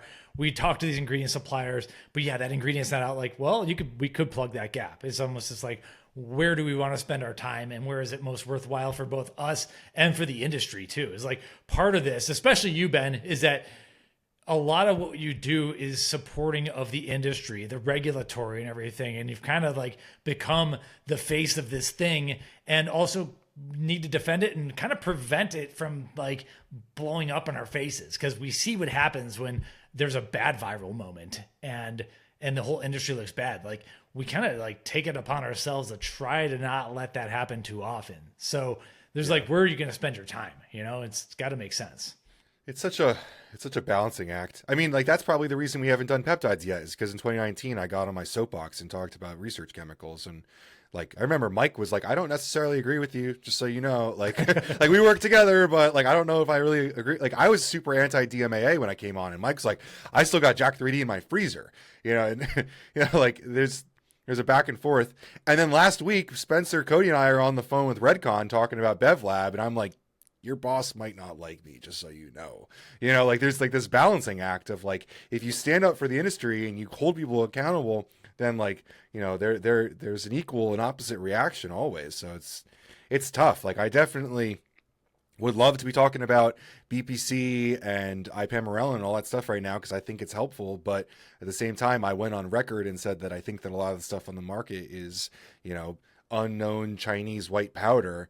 And as much as I like our Chinese partners, like you order drugs from a drug dealer in a different country, like you're kind of getting what you're paying for right now. So I don't see a problem with that at all. Like personally, I think it just comes on the amount of time it would take to become an expert. And then as you become an expert, you'll be like, yeah, there are obviously problems here, and then there's problems to solve, and then there's new business spinoffs. It really could get pretty wild. But yeah. I don't think people. Yeah, some people hold on to things you say on the internet. It is what it is. Like someone's going to quote something that we said here like 10 years from now. And it's just like, dude, but you are allowed to change your mind and your opinion and stuff. Like Dan Fabricant kind of re-educated me on the part of, on DMAA that we missed and that I missed. And also though, that there was a path to making it legal. And he explained it right on the podcast here, which is like, would have been cool to have known that, 15 years ago, but it is what it is. So I think you are able to, you're allowed to change your mind. And if people can't handle that, then they shouldn't watch, because you don't want a doctor who doesn't look at the new data, Right. Why would you want your YouTube friend not to either? So I guess it's more so, I wonder like, cause like, if you go in our Discord in our PEDs section, it's not exactly a giant secret that I moonlight as a PEDs lover. as much as I talk about supplements on the public space. So like, I love peptides and I would love to be able to talk about them. I just don't know where the line is, because I very often kind of operate from like a do as I say, not as I do perspective, because I do think you should go to your doctor to get your BPC. But the fact of the matter is, even if you went to a doctor, you're not allowed to compound a BPC in America legally right now. So like, if you want to use BPC, even though I'm going to sit here and tell you that you should get it from a good source, like, it's not going to be a trustworthy drug no matter what you do. And it's kind of like this like gray area. I don't like the concept of gray, because there is very much black and white, but if it's not enforced, it's definitely gray. And it's like, how do you like I can tell you to go buy NutriBio and know that you're going to get a good product. I don't necessarily think I can in good faith make content about drug compounds and feel like I'm doing a service by consumers that are impressionable. You know what I mean? Yes, I do, because I don't use everything we talk about. For a long time, I didn't touch an aluminum can for like 2 years. And so me drinking this is a little bit of an anomaly and everything. And at some point you have to, if you are the face of it, it is a big deal. And maybe it's to just say like, I wouldn't use this, or I don't use this or whatever. Like, we can't possibly use every single ingredient that we cover anyway. And at least not at the same time, like that would just be an onslaught to your body. So Sure. like, I like adding one thing at a time, and as a smart scientific experiment. So I think that there's a difference between like what you promote on personal channels versus what you educate on in a media business context or whatever. So Sure. I don't personally have a huge problem with you talking about something that you're just absolutely not going to use. People probably want to know that you're not going to use it, but well, let me ask you from this perspective, and also consider that the FTC is most likely watching, not this, but like in a world where we start making peptide content, they're watching peptides overall. They have pharma companies saying in their ear, like, hey, we have a patent on that, right? There's all these different things happening, and FTC is watching content creators now, especially because the creator economy is growing and people are influencing consumers and businesses, and that's technically, advertising. So with all of that said, now you start talking about a compound in theory, and people have to go Google that and purchase it. Like, what I talk about, like if I talk about Cognizant and you go by Cognizant, we're pretty sure it's quality. Like we talked about with Right. Albion yesterday. If I tell you to buy Albion, I'm pretty sure you're good. But if I tell you go buy this peptide and you go to, extreme420peptides.com and you buy it there, and it's just some dude putting things in a vial in a bathroom, I'm worried about that. Like, that's a big concern. Like, even if I like the compound in theory, I'm still worried about the community, or how people get it. So, and this is probably just like an ongoing conversation that we would have to decide whether or not we're okay with the risk. But I'm especially worried about like the FDA and the FTC watching this stuff too. Well, this is okay. So imagine you started making YouTube videos about supplements in 2000 or 1995, or right when YouTube started. Okay. You'd have part of it, there's a risk, but you're building an audience. I'm not saying you monetize the audience, and you have to be very selective of who you're linking to and who you're supporting, though, for sure. But if you're not selling it yourself, of course, there's a little bit less risk. At the same time, at some point, you're probably going to monetize. And once you enter that funnel, you do put yourself in some level of risk. So yeah. I'm not sure what the answer is, but like for me, I think you'd almost have to take a financial L at first, and you're just educating, and then you gotta monetize in different ways, or just stick with like the dietary supplement ones for the time being. I don't know. It's a good thought experiment. It's a good question, but I do know that if we were to start talking about peptides in an educational sense today, and promise ourselves, just like with BevLab, we're going to make content for it nearly every day for 3 years straight, we're going to be in a place in 3 years where we have power. And the power to do good is hopefully what we end up doing. But yeah, it's I don't know. It's just a lot of time and work. And it's like, me then personally. What if the FDA comes in and straight up bans peptides and enforces it? Then like you've mentioned before, you just built that huge community, that huge audience for nothing. That's a great point. But the funny thing about it is that I believe even if the FDA came in and crushed peptides, like peptides were never legal to start, and we were still taking these drugs. You know what I mean? So it's like, it almost makes me think like if we built a platform and they've banned it, it would only make us more powerful, because once I start making content on FDA bans, and like we know what happens then, you know what I mean? Like that's a moment in itself. Well, this reminds me of like when CBD took off, and it's almost like, and the great late Dr. Hector Lopez, who was on our podcast, thankfully, he mentioned to us, he's like, the cat's out of the bag, man. Like you can't, and I don't know if peptides are there yet, but you're not stuffing that genie back in the bottle at some point. And I think we're getting to that point where CBD became so ubiquitous, so out there, that even the monstrous United States federal government really wasn't putting the genie back in the bottle. And at some point, peptides might even get to that point where it's like, you maybe have to tamper things down, but I don't think BPCs is going to be reasonably eradicated from the market. That's me personally. It's a good question. Yeah. I mean, I've been loosely involved with peptides for like 10 years at this point. Like I love reading about them. I love seeing them. I think it's a fascinating place because we should say we call them peptides, but that's not really what they are. Like this is like research chemicals. That's like a community of where like things that are not scheduled drugs can get put into play and not technically be like a felony to sell or consume.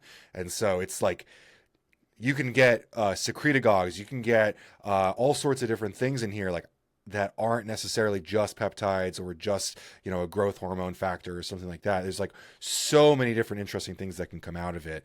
And you can go so many different directions. And, there's way more acute benefits, or we should say at least effects, than talking about supplements. We can talk about like green tea extract and all the things that it can do, but you're really going to notice a difference in the short term comparative to like taking a peptide. Like you will feel something in the first 2 weeks. It's like easy mode for content almost.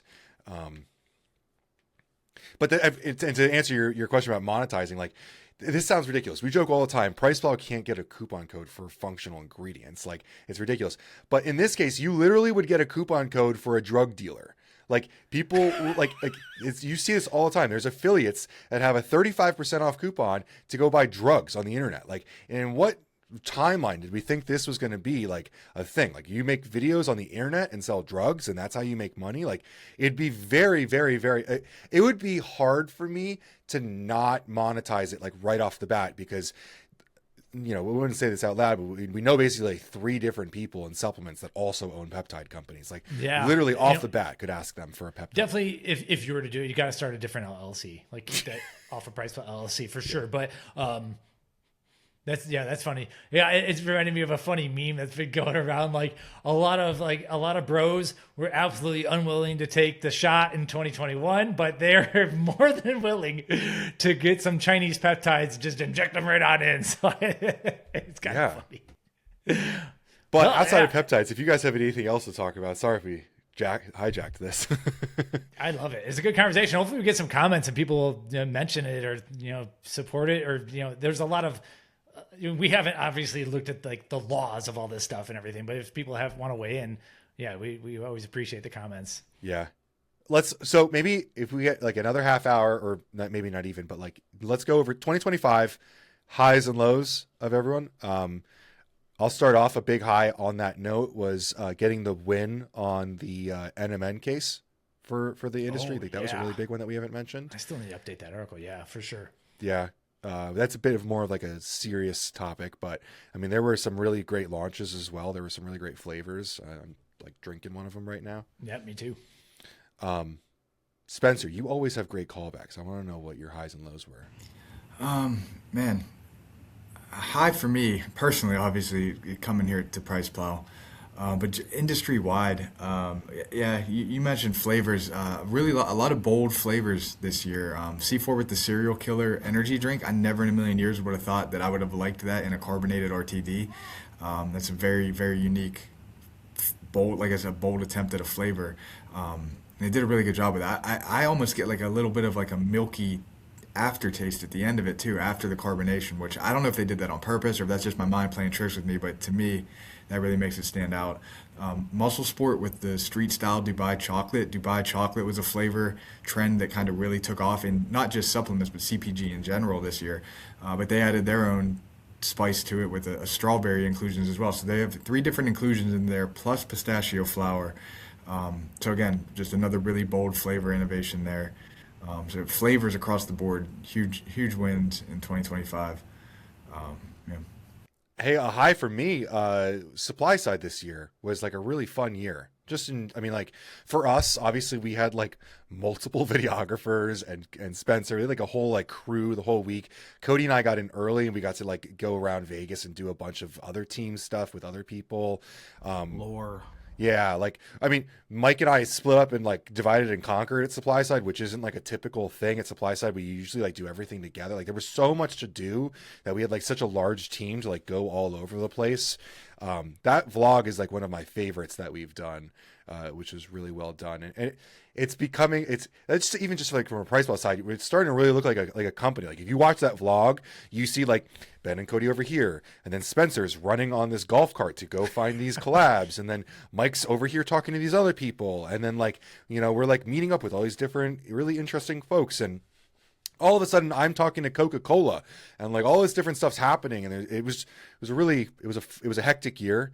I learned a lot of lessons this year, but it was a cool one. Supply side I've come to really see as like our Super Bowl for the year that we kind of like. Yeah, what was cool this year, and I think moving forward, we are no longer really needing to do quote unquote business meetings or pre-sales meetings in person at these things. Like, nope, no time for that. Have a phone call later or before or after. I'm happy to meet anyone, but we're there to build content, and we're there to like talk to the people that we already know and we're already working with. And that's been a fun thing, is like, we don't need to sell anything at this point. And I don't mean that super braggadociously. It's like we already know we're there to, when we are there in the same room as people that we want to make content with, we got to make the content then. And these podcasts, like we've been going for an hour and a half, you know, so these podcasts take time. And so that's an important thing. But yeah, supply side was really good. Expo West is always fun. I love going down to the food area and everything. We went to IFT first this year for the first time with Sense of Pure Flavors, and that was really cool to see some of that, you know, more on the food innovation side of things. So there's always been, the trips are definitely always fun. One of the things that I've come to really, really, really love when I was looking over the list of our podcasts, and this is just a me thing. I'd love to have Mike on more of these, but at a lot of these shows, I end up like on a panel that we steal the file from and make it an episode, and it's like a PricePlow like podcast on a stage. And I didn't know how I felt about it at first. We were just kind of doing them because we were getting invited to do them. And Supply Side East, they want us to do another one this year, which is like great feedback that it went well. But it's so cool that like our platform has become so accepted by other people that they're willing to give us their literal stage to hold that platform for like an honorary episode there, which is something I really love. Like, I've been kind of thinking, Spencer, I think, was the first person to say like Rogan of the industry when you look at PricePlow. And I like think like when Rogan goes to a city for an event, like what does his schedule look like? You know, he goes to a city for a UFC event. He's calling the event. That's the big thing. That's what he goes to. But outside of that, he kind of like, he'll do a podcast somewhere. He'll be at an event somewhere. He'll show up to things, but like he's not at everything.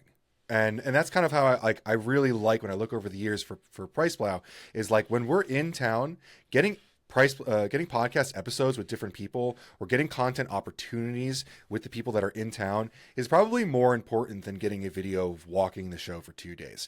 It definitely makes sense to go to the show, walk the show. I mean, going to IFT, we met so many new people. Going to Expo West, we meet so many new people. But like when we're in town, taking advantage of everyone that's in town, not taking advantage, but taking advantage of the fact that people are in town and making content with them is something I want to focus on. And not necessarily like being at the show floor, but like hosting our platform when we're in town with those folks.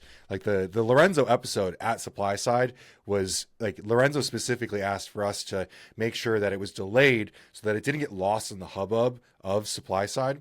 And I think like in general, killing the hubbub of Supply Side is like a goal of mine. Like we still have vlog, we still have day of, we still have those things, but like people that come on the PricePlow podcast, I wanted to feel like it was a whole event that they were a part of and they got like their show and everything.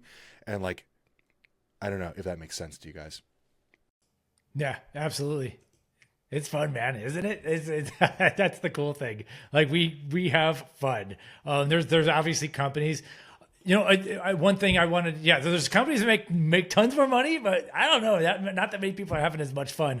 On the note of making tons of money, one cool thing to see this year, it was late 2024 when Ghost was acquired by KDP. I'm very happy that like Dan and Ryan are keeping on by putting out really cool products and flavors and everything. So, it's always a question if that's going to happen. They said they're going to keep doing their thing and that this enables them to put out really good powders, such as a massive Ghost Legend. But you don't know if you could believe it until you really see it. And so we've definitely like seen it. And that's been an exciting thing with some of their launches. Sorry for changing the subject over there, but yeah, that's been something big for me this year. Also, a launch that we haven't mentioned here that I've loved has been Brew Shakalaka. Those cans I think are completely delicious and everything. So huge fan of that. And an ingredient. Oh yeah, then the Buck Up Black Ant. That was a fun project. I love that pre-workout. It really, really, I feel it. I think we're going to, have to touch up the flavor a little bit and everything, but getting some new novel ingredients in there.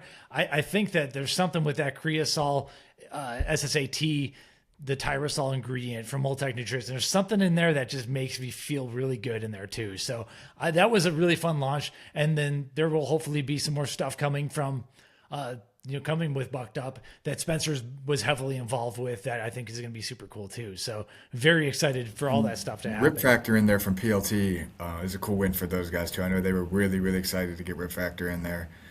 So that's cool for the team at PLT on that.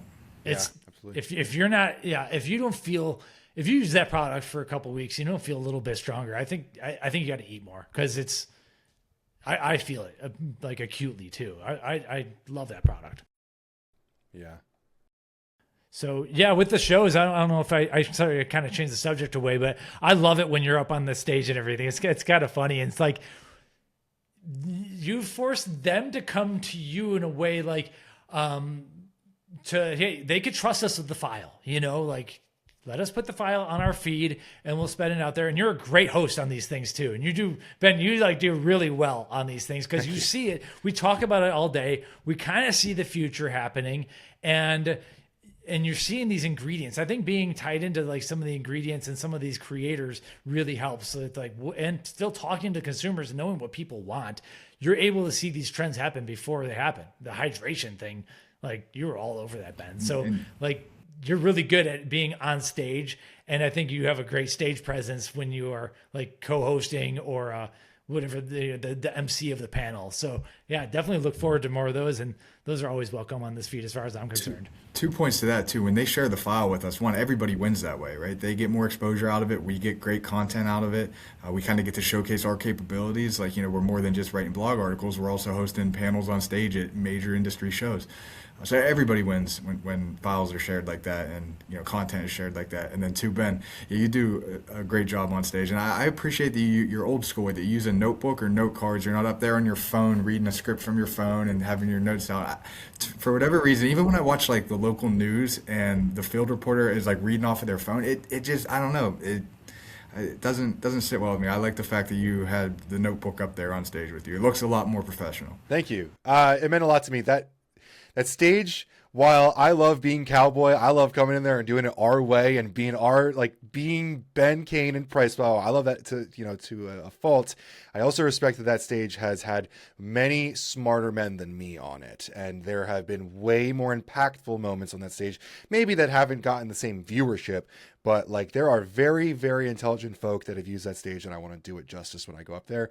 And I think that day that Josh said that to me, where it made me realize they have a platform as well. Just like we have a platform that I want to do justice by, they have a platform that they want to do justice by.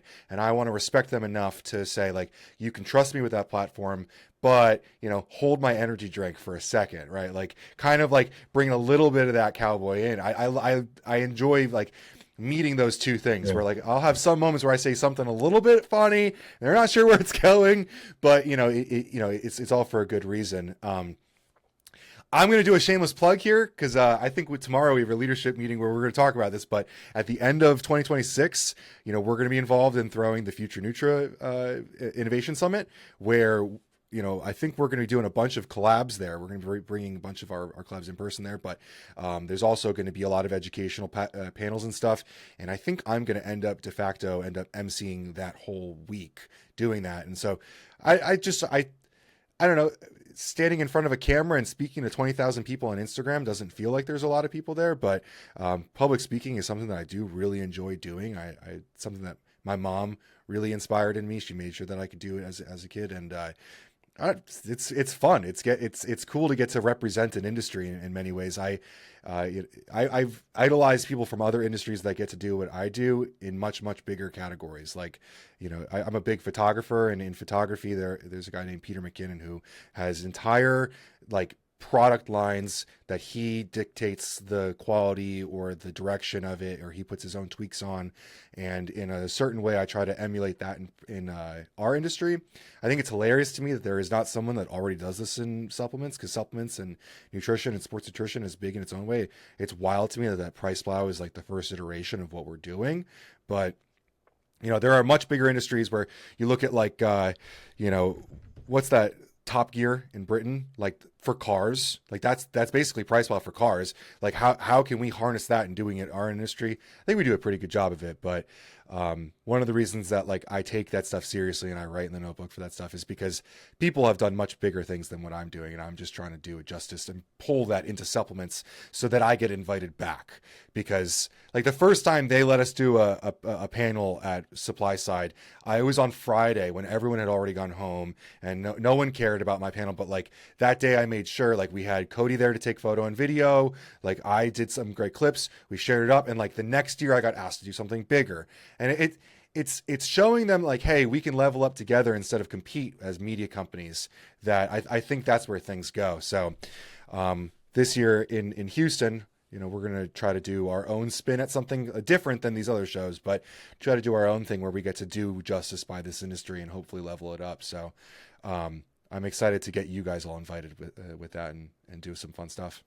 And I'm excited for some of the collabs we're going to be putting together on this very podcast, with the Glambia Nutritionals. We came up with an idea at the end of that last one that I really want to do. So hopefully we can make some of this stuff work out and get some cool flavors in there, get some, maybe an extra functional ingredient, something like that. So it'll be a fun year for sure. On a couple episodes with Jim's Snack, we were basically ripping different flavor ideas. And I was thinking maybe we could figure out a Houston flavor or something Oh, that's a good idea. Yeah. Yeah. And so, but this will publish this week. We're going to publish this, and then pretty soon the Gym Snack will go live. But yeah, talking different flavors. That was fun at the end. Yeah. Look forward to that. But we have 4 to 6 slots that we got to fill with collabs. So, no rush, but it's definitely, we've got some shoes to fill. I'm excited about it. I think we've done some really cool stuff. My biggest lesson from those collabs last year was that you can bite off too much. As Spencer reminded me many times, our eyes are often larger than our stomach. And I think this has been a process of any entrepreneurial adventure, is of realizing I've bitten off too much. I need to chew this right now, but next time I take a bite, it is definitely going to be a more reasonable bite. And thank God Spencer joined when he did, because I don't know how I would have done what I did if he wasn't there to help. So yeah, the fixer, right? Bro, I remember you showed up and you were like, I'm a fixer. I remember how you said it, but you said something along the lines of I'm the fixer. And I remember Joey looking at you being like, I believe you, please be the fixer right now. And you fucking were the fixer that week, dude. You did all of it. I'm so happy Cody got that video of you riding off on the golf cart.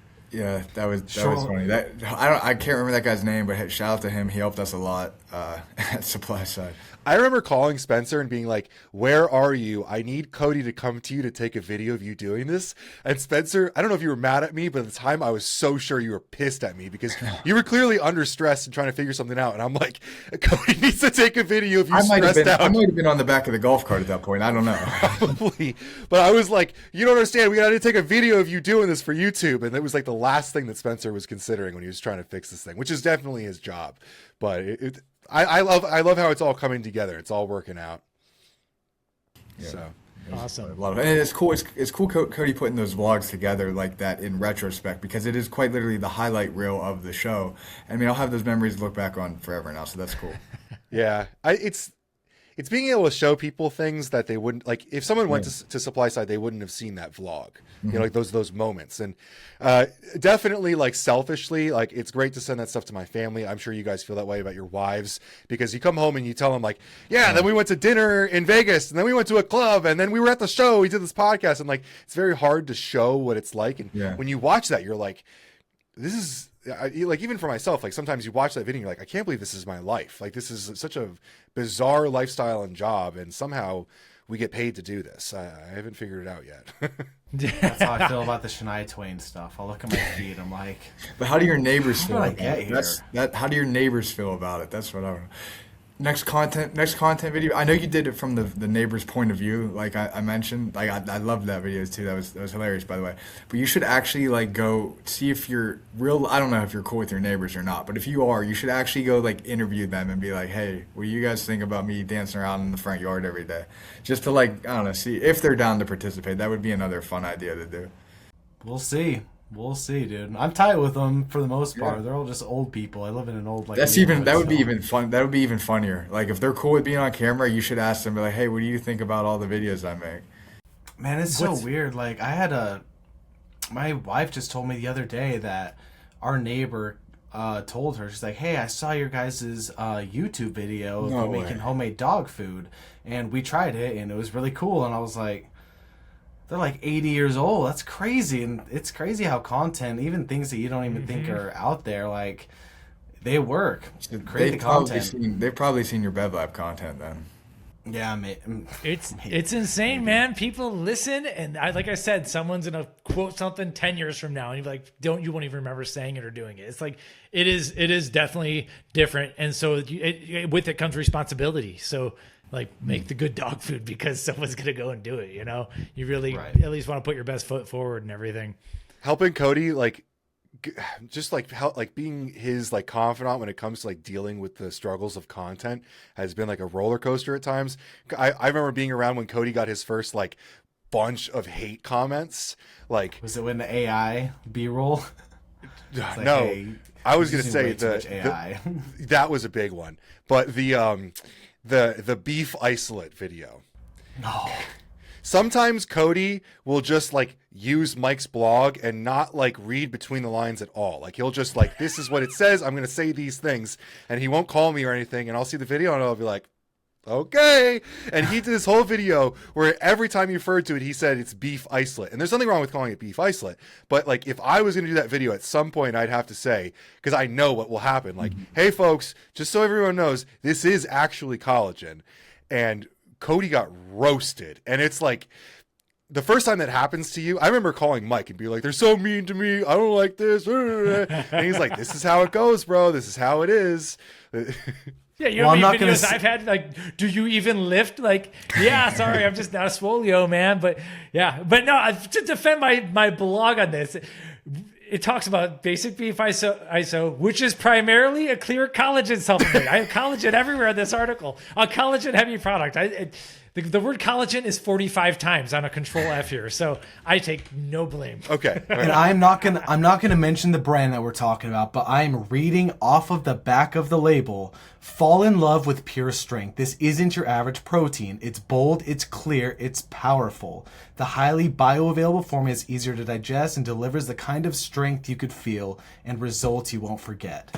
Like, come on, man. Like, that's just setting me up to fail. Obviously, I didn't do my due diligence and go deeper, but I'm like, it's on the label. It's called marketing. It's called marketing, and every company in the world does it.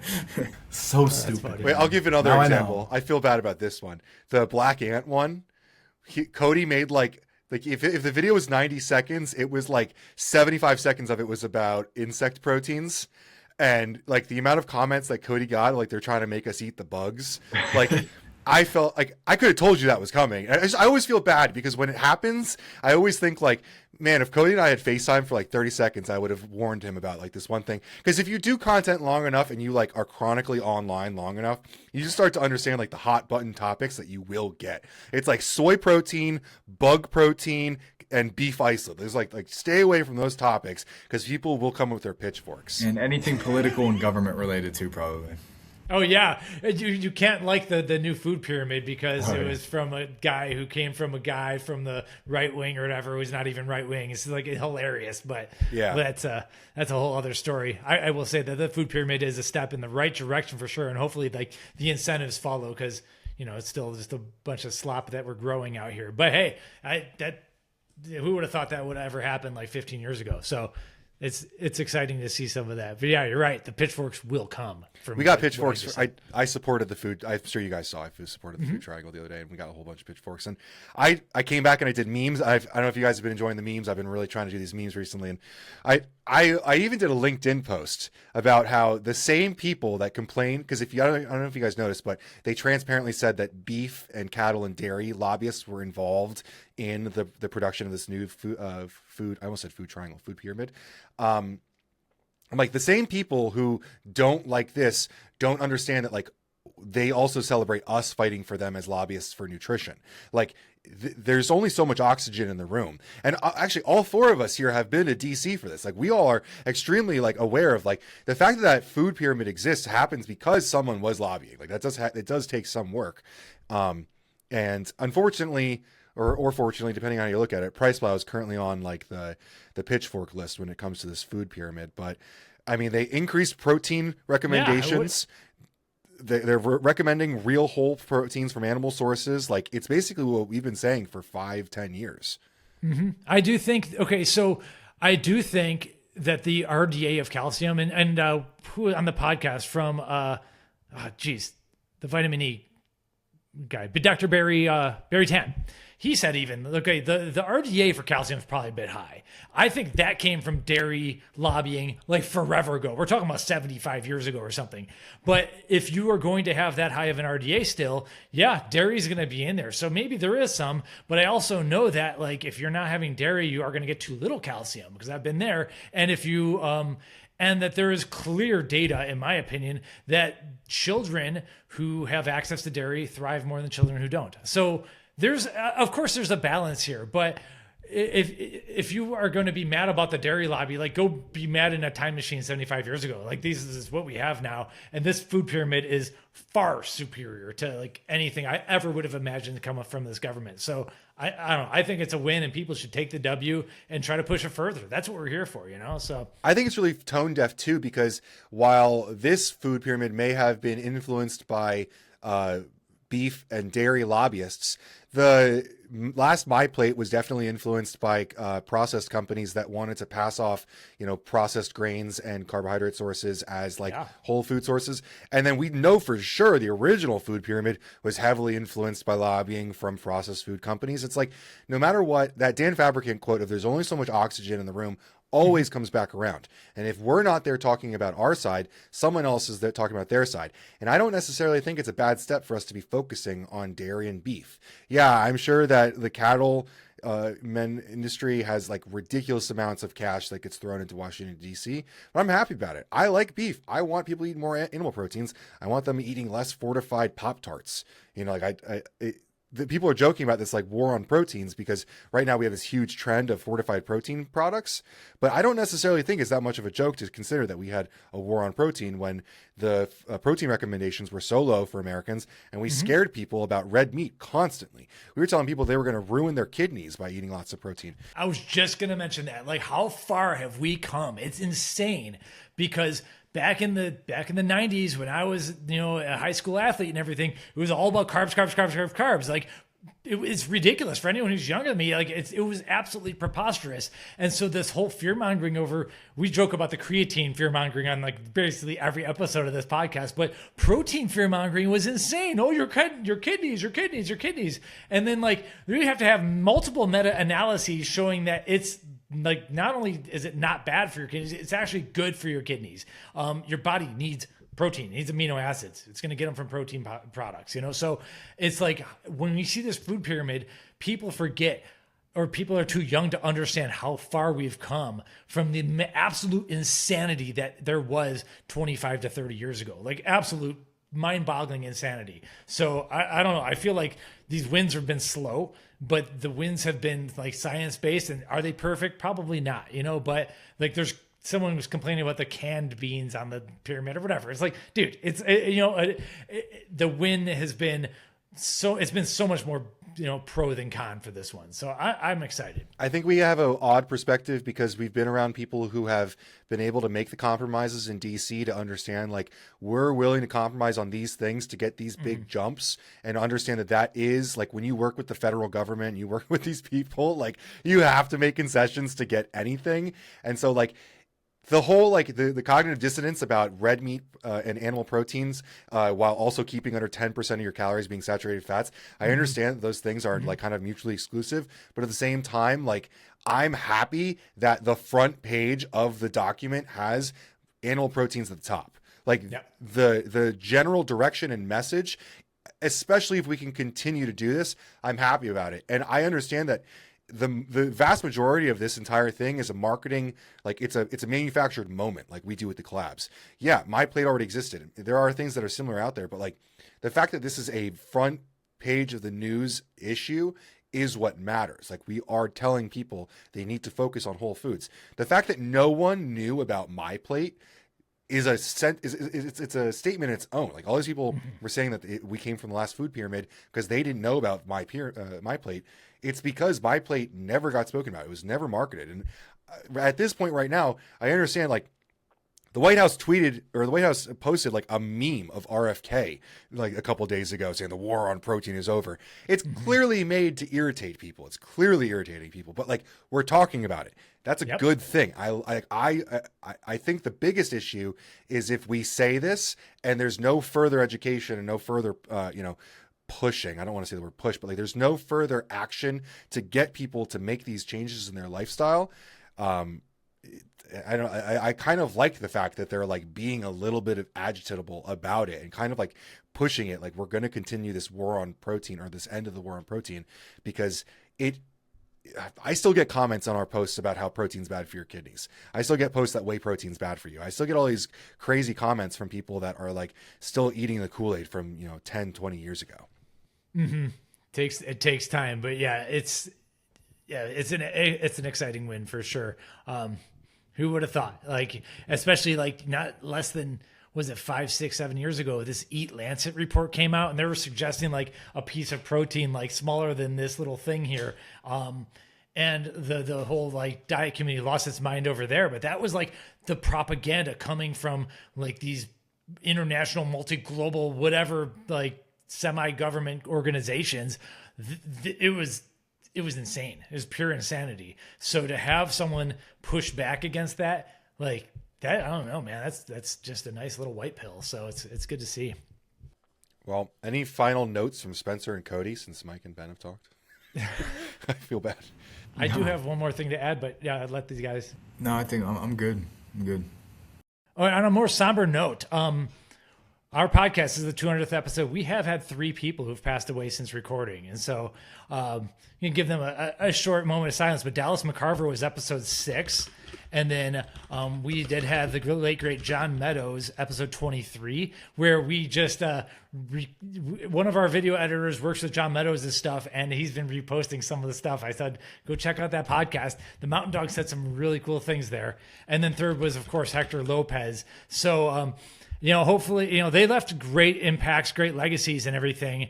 And hopefully their families are doing well and everything. And I just think it's like, if you're out there and you have a brilliant mind like Hector, and get out there and, like, get on a podcast. Doesn't have to be our podcast, be anywhere, like, make some content, because, like, life is fleeting, and these brilliant minds, like, get it out there, because once you're gone, or if your brain goes, or you start aging and go into Alzheimer's, like, it's gone forever. So write that book, make that video, jump on that podcast, and get out there. Have some mementos for your family to see and everything. So I'm very, very honored that we were able to get, especially Dr. Hector Lopez, because he wanted to be behind the scenes. And I understand, but it's like, dude, you're way too smart to just stay back there, like, give us some of this wealth of information. So very, very happy that that he was able to join us, and it was definitely a sad passing and everything. So that's the more leaving on a somber note. But I just want to say thank you to the friends and families of these guys, because they were legends, and it's kind of cool to see that their content kind of like continues to live. And so honored to have had them on the podcast. So that's the sad note I wanted to kind of end with. But guys, it's been a pleasure. This has been fun. I think a lot of people who are still listening, like, thanks for listening again. And it's going to be a fun year. We have a lot of irons on the fire, and it's been fun watching the team grow and just having fun with you guys, man. You know, it's like, if it wasn't fun, we wouldn't still be here, you know? That's for sure. Here's the 200 more. 200 more. Thank you. Yeah, I think the only one we have planned for the future is, I think, number 420. Chris Waldrum has reserved for himself, which I don't know if you guys have noticed. Nutrex, on a funnier note as we go out, Mike, Nutrex just signed like 5 different metal rock stars. Did they really? Yeah, and Chris actually texted me Sunday asking if PricePlow wanted to come to metal concerts for backstage tickets and do content. I had no idea. I'm not sure how we will relate that to supplements, but that's the only person I can think of that has a future spot. But this has definitely given me a lot of, like, in retrospection, like looking at all the things that we've done, like things that maybe we could bring back or things that we could do better or things that we have to get back to. We've done so many different things over the years. There's a lot of cool ideas that we might be able to consider in the future. Yeah, there's no shortage of ideas even that we've had on just this very episode and everything. But yeah, Chris Waldrum was episode 69. That was that one got a little bit off the wall. We talked about, you know, the clouds in the sky and the curvature of the earth, or the lack thereof, according to Chris and stuff. So that was that was definitely a fun one, and it would be great to do that again. So yeah, we'll have to look into that. You could tell Chris it would be about 4.5 years till episode 420 at the pace that we're currently at. So you can give him that heads up. That's fine. I think we might have, because about 50 episodes a year. Yeah, that makes sense. Maybe by then too, maybe marijuana will be completely legal, and then you guys could really go down some rabbit holes in that podcast. Stuff's getting too strong for me, man. Cody, any predictions for 2026? Any final notes you want to? PricePlow and BevLab to the moon, baby. Yeah, we got some pretty cool guests for BevLab. Working on it, yeah. Working on it, yep. I'm just excited for another year with you guys of growing and selfishly just learning all I can from you three. To kind of go back really quick, one of my highs was just the trust that you guys put in me to, you know, try and headway BevLab and be able to work with you guys at such a close capacity and have all this trust with partners. And, you know, I started in 2021 as just a video editor on retainer, and now somehow am at this point. And man, I'm just so grateful for the opportunities, the trust, and I'm just excited for another year of growth and learning with you boys. For sure, nice. man. Appreciate you are crushing it. I will say one thing I want to quickly say is, if everyone here probably follows PricePlow, BevLab Media on TikTok and Instagram, and so on TikTok, some of these videos are going off and they're not monetized. I do predict that when TikTok is more financially incentivized, now that we've turned on monetization, when TikTok's more incentivized to make a little bit of money when you're showing a can or whatever and you're doing your thing, I have a feeling you're going to blow up a few videos in the coming months to, like, whatever, the coming quarters. So I will be anxiously watching, and it will be fun. We are about 50 followers away from like unlimited linking products. So once we're hitting that, pretty much every video that's on BevLab is going to have a linked product. So we are January 13, 2026. Let's see where we're at here in December at BevLab TikTok. Right. We have made 0 in commission now. It's going to change though. Follow BevLab Media. Awesome. Spencer, anything from you? No, that's it. Just happy to be here. And Cody, that trust that we put in you is well earned, my friend. Well earned. Thank you, brother. Awesome. Thanks, guys.